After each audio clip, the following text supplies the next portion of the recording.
സഹോദരന്മാരെ, ചുംബന സമരങ്ങളുടെ പശ്ചാത്തലത്തിലുള്ള തുറന്ന സംവാദം ശ്രോതാക്കളിലേക്ക് സമർപ്പിക്കപ്പെട്ടിരിക്കുകയാണ്. വിഷയം നിങ്ങളാണ് ചോദിക്കേണ്ടത്, വിമർശിക്കേണ്ടത്. വിമർശനാത്മകമായ രീതിയിൽ തന്നെ നിങ്ങൾക്ക് വിഷയത്തെ സമീപിക്കാം. ചോദ്യം ചോദിക്കാനുള്ളവർ അവരുടെ ഇരിപ്പിടത്തിനടുത്ത് തന്നെ എണീറ്റ് നിന്നാൽ മതിയാവും. വളണ്ടിയേഴ്സ് മൈക്കുമായി നിങ്ങളുടെ അടുത്തേക്ക് വരുന്നതായിരിക്കും. നേരത്തെ പറഞ്ഞിരുന്നത് പോലെ നിങ്ങൾ ചോദ്യം ചോദിക്കുമ്പോൾ നിങ്ങളുടെ പേരും സ്ഥലവും പറയാൻ ശ്രദ്ധിക്കണമെന്ന് കൂടി ഓർമ്മപ്പെടുത്തുകയാണ്. ഒരാൾക്ക് ഒരു ചോദ്യവും ആവശ്യമാണെങ്കിൽ ഒരു ഉപചോദ്യത്തിനും മാത്രമായിരിക്കും അവസരമുണ്ടായിരിക്കുക എന്നും ഓർമ്മപ്പെടുത്തുന്നു.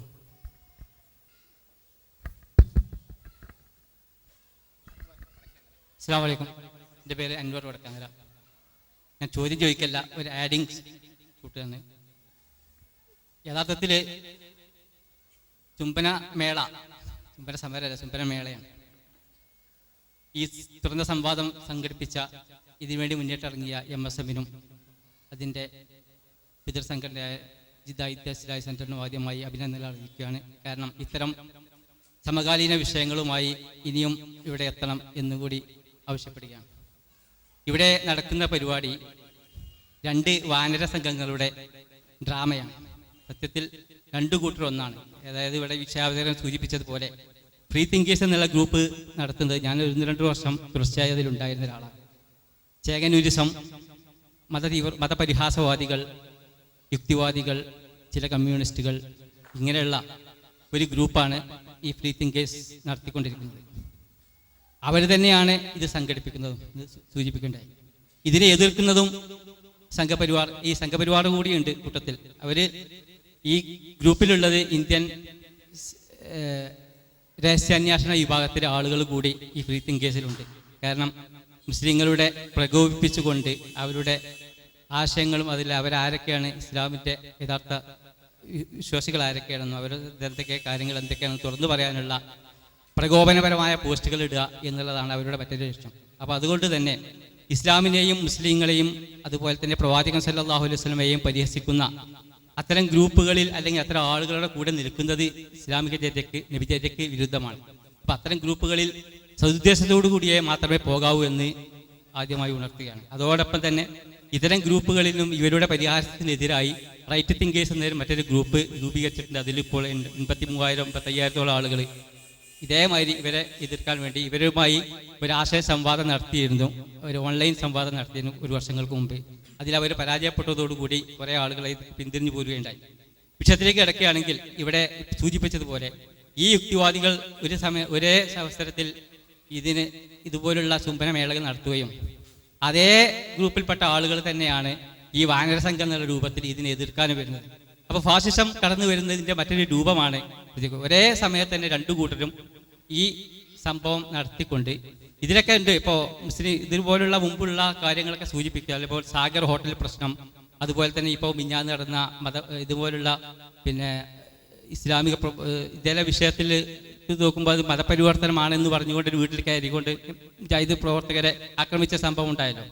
ഇതുപോലുള്ള എവിടെയൊക്കെ ഇസ്ലാമിക ചിഹ്നങ്ങൾ അല്ലെങ്കിൽ മുസ്ലിം പേരുള്ള ഇതിൽ എന്തെങ്കിലുമൊക്കെ പ്രയാസങ്ങളുണ്ടെങ്കിൽ അല്ലെങ്കിൽ അവിടെയൊക്കെ എന്തെങ്കിലും പ്രശ്നങ്ങളുണ്ടെങ്കിൽ അവിടെ മാത്രം ഈ വാനര സംഘങ്ങൾ വരികയും വെക്കുകയൊക്കെ ചെയ്യുന്നു. നേരെ മറിച്ച് അങ്ങനെ സദാചാര വിരുദ്ധരാണെങ്കിൽ അല്ലെങ്കിൽ ഈ നേരായക്ക് സദാചാരത്തിന് എടുക്കുകയാണെങ്കിൽ രാജ്യത്ത് ഒരുപാട് അല്ലെങ്കിൽ അവരുടെ കണ്ണുമുമ്പിൽ തന്നെ ഒരുപാട് കോഴിക്കോട്ടങ്ങാടി ഒരുപാട് വിചാരശാലകൾ നടക്കുന്നുണ്ട്.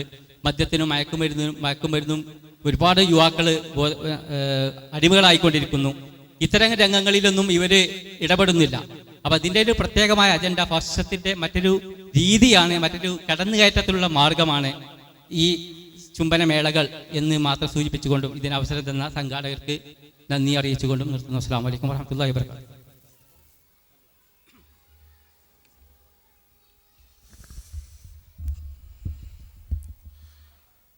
അൻവർ സാഹിബിൻ്റെത് ചോദ്യമല്ല, ചില കൂട്ടിച്ചേർക്കലുകളാണ്.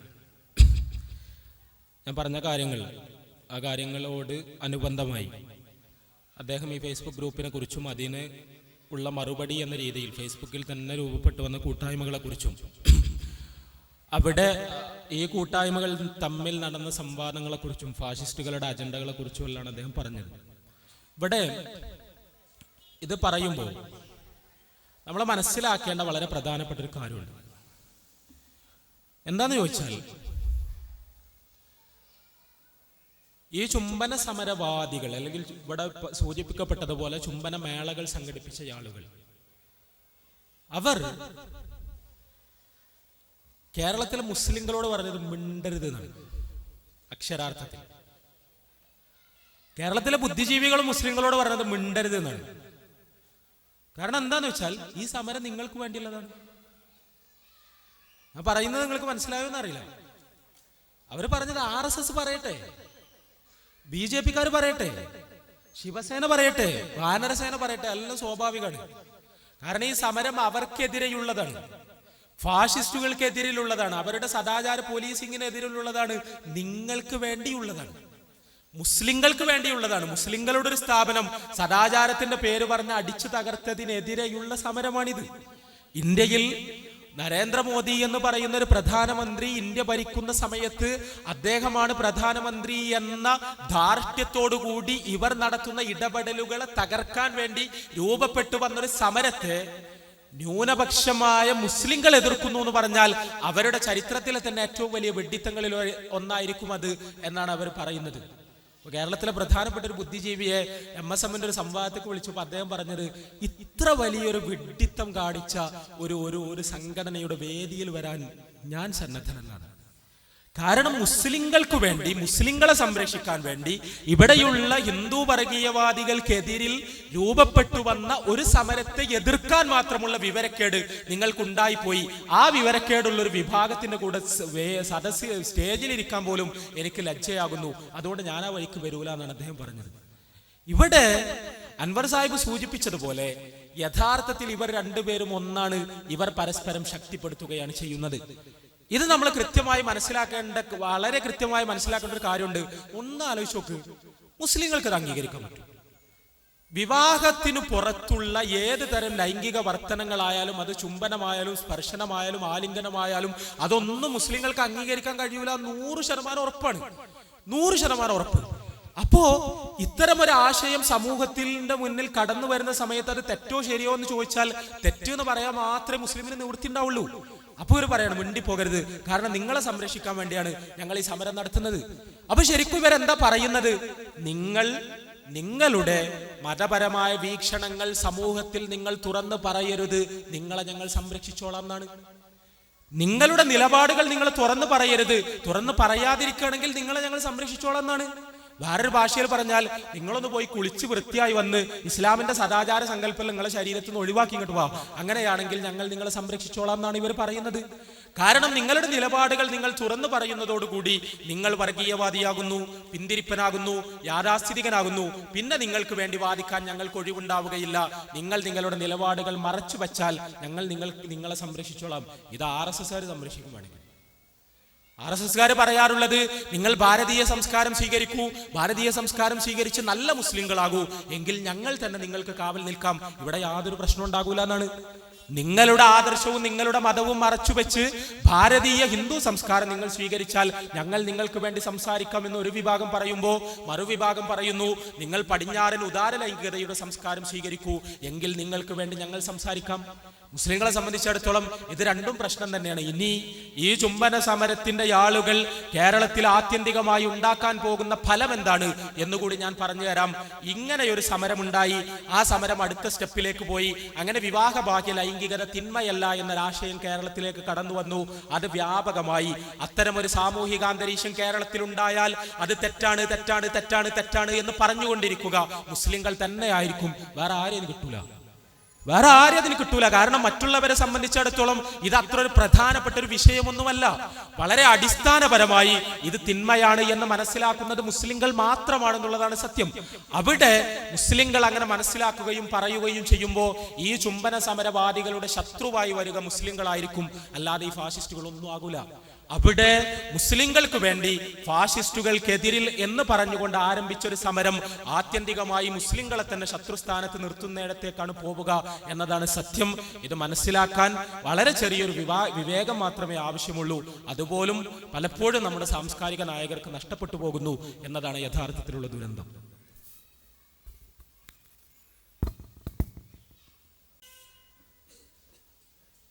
അസ്സലാമു അലൈക്കും.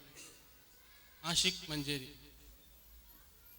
ഈ ചുംബന സമരത്തെ അനുകൂലിക്കുന്ന ആളുകൾ തന്നെ അവരോട് ചോദിക്കുകയാണെങ്കിൽ നിങ്ങൾ ഇത് പരസ്യമായി ചുംബിക്കാൻ ആഗ്രഹിക്കുന്നുണ്ടോ എന്ന് ചോദിക്കുമ്പോൾ നമുക്ക് അരശ്ശേരി മാഷ് തന്നെ സൂചിപ്പിക്കുകയുണ്ടായി, ഞാനിത് പരസ്യമായി ചെയ്യുകയില്ല, മറിച്ച് ഇതൊരു പ്രതീകാത്മകമായ ഒരു നിലപാട് മാത്രമാണ്, പ്രതീകാത്മകമായ ഒരു സമരമുറ മാത്രമാണ് എന്ന് പറയുകയുണ്ടായി. ഇതിനോട് എങ്ങനെയാണ് നമുക്ക് മറുപടി കൊടുക്കുക?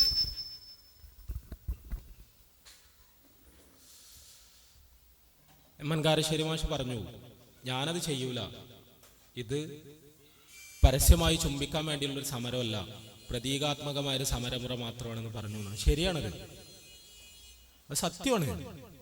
ഇത് പ്രതീകാത്മകമായൊരു സമരമുറ തന്നെയാണ്. പക്ഷേ എന്തിനെയാണ് ഇത് പ്രതീകവൽക്കരിക്കുന്നത് എന്ന് കാരശ്ശേരി മാഷിക്ക് മനസ്സിലായിട്ടില്ല എന്നുള്ളതാണ് പ്രശ്നം. കാരശ്ശേരി മാഷിയുടെ വിചാരം ഇത് ഫാഷിസത്തിനെതിരെയുള്ള പോരാട്ടത്തെയാണ് പ്രതീകവൽക്കരിക്കുന്നത് എന്നാണ്. സത്യം അതല്ല. ഇത് പ്രതീകവൽക്കരിക്കുന്നത് സ്വതന്ത്ര ലൈംഗികതയാണ്. രണ്ട് ആളുകൾ പരസ്പരം ചുംബിക്കണം എന്നല്ല ഇവരുടെ വാദം. രണ്ടാളുകൾ തമ്മിൽ ഉഭയകക്ഷി സമ്മതപ്രകാരം എന്തുമാകാം എന്നുള്ളതാണ്. ആ എന്തുമാകാം എന്ന് പറയാനുള്ള ഒരു പ്രതീകം മാത്രമാണ് ചുംബനം. അതല്ലാതെ ചുംബനമാകാം എന്ന് പറയലല്ല തീർച്ചയായും ഇവരുടെ ലക്ഷ്യം. അതിനപ്പുറത്തുള്ളതും ആകാം എന്ന് പറയലാണ്. അത് പറയാനുള്ള ഒരു പ്രതീകാത്മക ഭാഷ തന്നെയാണ് യഥാർത്ഥത്തിൽ ഈ ചുംബന സമരം എന്നുള്ളതാണ് സത്യം. അതുകൊണ്ട് തന്നെയാണ് അത് അപകടകരമാകുന്നതും ആ അപകടത്തിനെതിരിൽ നമുക്ക് സംസാരിക്കേണ്ടി വരുന്നതല്ല. അപ്പൊ മാഷ് ഞാനിത് സ്വയം ചെയ്യൂല എന്ന് പറഞ്ഞു എന്നാണ്. ഇപ്പോ ഇതിന്റെ വലിയൊരു സംഘാടകൻ, ചുംബന സമരത്തിന്റെ കേരളത്തിലെ ഏറ്റവും വലിയ സംഘാടകൻ, 3-4 ദിവസം മുമ്പ് ചാനൽ ചർച്ചയിൽ അദ്ദേഹത്തിന്റെ പ്രകടനം നമ്മളെല്ലാവരും കണ്ടു. അദ്ദേഹത്തോട് ചോദിച്ചത്, നിന്റെ അമ്മയാണ് ഇതിന് പോകുന്നതെങ്കിൽ നിന്റെ നിലപാടെന്തായിരിക്കും? അദ്ദേഹത്തിന്റെ മറുപടി, നിങ്ങൾ എന്താണ് മനസ്സിലാക്കിയത്? അമ്മ എന്ന് പറഞ്ഞാൽ ഒരു നായയാണ്. ഞാൻ അമ്മയുടെ കഴുത്തിൽ ഒരു തുടലിട്ടിട്ട് അമ്മയെ ഇങ്ങനെ കൊണ്ടു നടക്കാണ്. അമ്മക്ക് യാതൊരു സ്വാതന്ത്ര്യമില്ല. ഞാൻ പറയുന്നിടത്തേക്കാണോ അമ്മ പോകുന്നതാണോ നിങ്ങൾ വിചാരിച്ചത്? അമ്മക്ക് ഇഷ്ടമുള്ളിടത്തേക്ക് അമ്മ പോകട്ടെ. അമ്മ ഒരു വ്യക്തിയാണ്. എന്റെ അമ്മ എന്നതിനപ്പുറത്തൊരു വ്യക്തിയാണ്. ആ വ്യക്തിക്ക് ആ വ്യക്തിയുടേതായ സ്വാതന്ത്ര്യമുണ്ട്.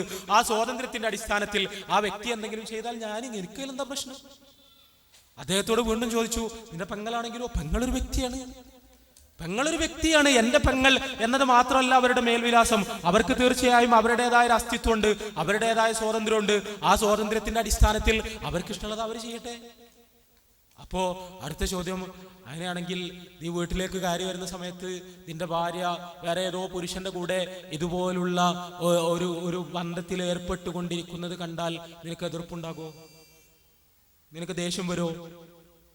ഇവന്റെ മറുപടി, മുഖം വല്ല ആകെ വിളറിയിട്ട്, ഉണ്ടാവും, സ്വാഭാവികമായിട്ടും ഉണ്ടാകുമല്ലോ, ദേഷ്യം ഉണ്ടാകുമല്ലോ, എതിർപ്പുണ്ടാകുമല്ലോ. ആ ചാനൽ അവതാരകൻ അപ്പൊ തന്നെ ചോദിക്കേണ്ടിയിരുന്നു, ഭാര്യ എന്ന് പറഞ്ഞാൽ വ്യക്തിയല്ലേ? അമ്മയും പെങ്ങളും മാത്രമാണോ വ്യക്തി? ഭാര്യ വ്യക്തിയല്ലേ? ഭാര്യക്ക് ഭാര്യയുടേതായ സ്വാതന്ത്ര്യമല്ലേ? ആ സ്വാതന്ത്ര്യത്തിന്റെ അടിസ്ഥാനത്തിൽ ഉഭയകക്ഷി സമ്മതപ്രകാരം ഇവര് തമ്മിൽ ഇങ്ങനെ ചെയ്താൽ എന്തിനാ ദേഷ്യം പിടിക്കുന്നത്? ഇവരെ കാര്യമായിട്ടുള്ള പ്രശ്നം അതാണ്. ഈ മതവാദികൾ എന്ന് പറഞ്ഞാൽ സദാചാരവാദികൾ, അവരിങ്ങനെ എൻ്റെ ഉമ്മ അത് ചെയ്തൂടാ, പെങ്ങളത് ചെയ്തൂടാ, മറ്റോരത് ചെയ്തൂടാ, മറിച്ചോര് ചെയ്തൂടാ, വരച്ച വരെ കൂടെ പോകണം, അവർക്ക് സ്വാതന്ത്ര്യം കൊടുക്കുന്നില്ല. സ്വാതന്ത്ര്യമാണ് ജനാധിപത്യത്തിന്റെ ഏറ്റവും വലിയ മൂല്യം. ഓരോരുത്തർക്കും അവന് ഇഷ്ടമുള്ളത് ചെയ്യാനുള്ള സ്വാതന്ത്ര്യം ഉണ്ടാകണം. അതെല്ലാം ഇവർ പറയുന്നത്. അവരുടെ മുദ്രാവാക്യം തന്നെ ശരീരത്തിന്റെ സ്വയം നിർണയാവകാശം എന്നാണ്. എൻ്റെ ശരീരം എൻ്റെതാണ്, അതെന്ത് ചെയ്യണമെന്ന് ഞാൻ തീരുമാനിക്കും, എനിക്ക് ഇഷ്ടമുള്ള രീതിയിൽ ഞാനത് കൈകാര്യം ചെയ്യും. അപ്പോ ഞാൻ ആരുമായി എങ്ങനെയൊക്കെ ബന്ധപ്പെടണം എന്നത് എന്റെ മാത്രം സ്വാതന്ത്ര്യമാണ്. നിങ്ങൾ ആരും ആ വിഷയത്തിൽ ഇടപെടേണ്ട കാര്യമില്ല. അപ്പൊ ഭാര്യയുടെ ശരീരത്തിന് സ്വയം നിർണയാവകാശമില്ലേ? ഭാര്യയുടെ ശരീരത്തിന് സ്വാതന്ത്ര്യമില്ലേ? ഭാര്യ എന്ന് പറയുന്നത് ഒരു വ്യക്തിയല്ലേ എന്നതാണ് ചോദ്യം. ആ ചോദ്യത്തിന്റെ മുന്നിൽ ഇതിന്റെ ഏറ്റവും വലിയ സംഘാടകൻ പോലും പതറിപ്പോകുന്നു. അത് എന്തുകൊണ്ട് പതറിപ്പോകുന്നു? മനുഷ്യന്റെ ഉള്ളിൽ മനസ്സാക്ഷി എന്ന് പറഞ്ഞൊരു സാധനമുണ്ട്. ആ മനസ്സാക്ഷി അനുസരിച്ച് സ്വന്തം ഇണ മറ്റൊരാളുമായി ഏതെങ്കിലും അർത്ഥത്തിലുള്ള ലൈംഗിക ചേഷ്ടകൾ പങ്കിടുന്നത് പാടില്ലാത്തതാണ് എന്ന വികാരം അയാൾക്കുണ്ട്. ഇണയുടെ കാര്യത്തിൽ മാത്രമല്ല, അവനവൻ ചെയ്യുന്നതും തെറ്റാണെന്നുള്ള വികാരമുണ്ട്. ഇവരോട് നമ്മളെല്ലാവരും തിരിച്ചു ചോദിക്കേണ്ട ഒരു ചോദ്യമുണ്ട്. നിങ്ങൾ പറയുന്നത് മൃഗങ്ങളെ പോലെയാണ് മനുഷ്യനൊരു ജന്തു മാത്രമാണെന്നാണല്ലോ. പരിണാമ വൃക്ഷത്തിന്റെ ഒരു ചില്ലയിലെ ഒരു കൊമ്പാണ് ഹോമോസാപ്പിയൻസ് എന്ന് പറയുന്ന വർഗം. അതല്ലാതെ വേറെ യാതൊരു പ്രത്യേകതയും മനുഷ്യന്മാർക്കില്ല എന്നാണല്ലോ. എങ്കിൽ എന്തുകൊണ്ട് വേറെ മൃഗങ്ങൾക്കൊന്നും ഇല്ലാത്തൊരു മനസ്സാക്ഷി മനുഷ്യന് മാത്രം പ്രത്യേകമായിട്ടുണ്ടാവുന്നു? എന്തുകൊണ്ട് മനുഷ്യന് മാത്രം ഇതിലൊരു മനസ്സാക്ഷി കുത്തുണ്ടാകുന്നു? എന്തുകൊണ്ട് മനുഷ്യൻ മാത്രം എന്റെ ഭാര്യ അങ്ങനെ ചെയ്തുകൂടാന്ന് പറയുന്നു? അല്ലെങ്കിൽ മനുഷ്യരുടെ കൂട്ടത്തിൽ മാത്രം ഭാര്യ എന്റെ ഭർത്താവ് അങ്ങനെ ചെയ്തുകൂടാന്ന് പറയുന്നു? ബാക്കിയുള്ള മൃഗങ്ങൾക്കൊന്നുമില്ലാത്ത ഇതുപോലൊരു മനസ്സാക്ഷി മനുഷ്യന് മാത്രം എങ്ങനെയുണ്ടായി? അവിടെ അതിന്റെ കാരണം മറ്റൊന്നുമല്ല, മനുഷ്യൻ പരിണമിച്ചുണ്ടായതല്ല, ഏതെങ്കിലും മൃഗങ്ങളിൽ നിന്ന് പൊട്ടിമുളച്ചതല്ല, പടച്ചവൻ പ്രത്യേകമായി സൃഷ്ടിച്ചതാണ്. ആ സൃഷ്ടിച്ച സമയത്ത് പടച്ചവൻ മനുഷ്യന്റെ മനസ്സിനകത്തൊരു മൂല്യബോധം നിക്ഷേപിച്ചിട്ടുണ്ട്. ആ മൂല്യബോധം ഈ ചുംബന സമര സംഘാടകരുടെ മനസ്സിനകത്തു പോലും ഉറങ്ങിക്കിടക്കുന്നത് കൊണ്ടാണ് അവർ പോലും അറിയാതെ അവരുടെ നാവിൽ നിന്ന് അത്തരം വാചകങ്ങൾ പുറത്തു വരുന്നത് എന്നുള്ളതാണ് സത്യം. ഈ വാചകം പുറത്തു വന്നതോടുകൂടി ശരിക്കും സമരം പൊളിഞ്ഞു. കാരണം അവര് പറയാൻ ശ്രമിച്ച ആശയങ്ങൾ മുഴുവൻ അവരെന്നെ പൊളിച്ചു. അപ്പോ ഫേസ്ബുക്കിൽ നമ്മളെ കുട്ടികളെല്ലാം അതിട്ട് ആകെ ആഘോഷിച്ച സമയത്ത് ഇപ്പൊ ഇവരുടെ ഫേസ്ബുക്ക് പേജിന് പണി ഒരു ക്ഷമാപണ സ്വരത്തിൽ അതിനിങ്ങനെ പല നിലക്കും മറുപടി പറഞ്ഞു നോക്കലാണ്. എങ്ങനെ മറുപടി പറഞ്ഞിട്ടും അതങ്ങോട്ട് മറുപടി ആവുന്നില്ല. അവരാകെ പ്രയാസപ്പെട്ട് നിൽക്കുന്ന ഒരു അവസ്ഥയിലാണ് ഇപ്പോൾ സത്യത്തിലുള്ളത്. അപ്പോ അത് മാഷ് പറഞ്ഞതുപോലെ പ്രതീകാത്മകം തന്നെയാണ്. പക്ഷെ പ്രതീകാത്മകം എന്ന് പറഞ്ഞാൽ എന്താണെന്ന് തന്നെ മാഷക്ക് മനസ്സിലായിട്ടില്ല എന്ന് തോന്നുന്നു അദ്ദേഹത്തിന്റെ സംസാരം കേട്ടപ്പോൾ.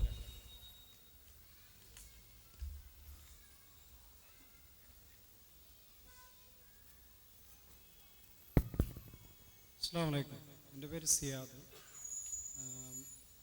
ഇപ്പോൾ വളർന്നു വരുന്ന ഈ ലൈംഗിക അരാജകത്തിൻ്റെ പശ്ചാത്തലത്തിൽ കൃത്യമായി ധർമാധർമ്മങ്ങളിൽ അധിഷ്ഠിതമായ ലൈംഗിക വിദ്യാഭ്യാസം അക്കാഡമിക് ലെവലിൽ നമ്മുടെ വളർന്നു വരുന്ന വിദ്യാർത്ഥികൾക്ക് നൽകുന്നത് ഇതിനൊരു പരിഹാരമാകുമോ ഉള്ളതിനേക്കാൾ വളരെ മലീമസമായ ഒരു രംഗം സൃഷ്ടിക്കുമോ?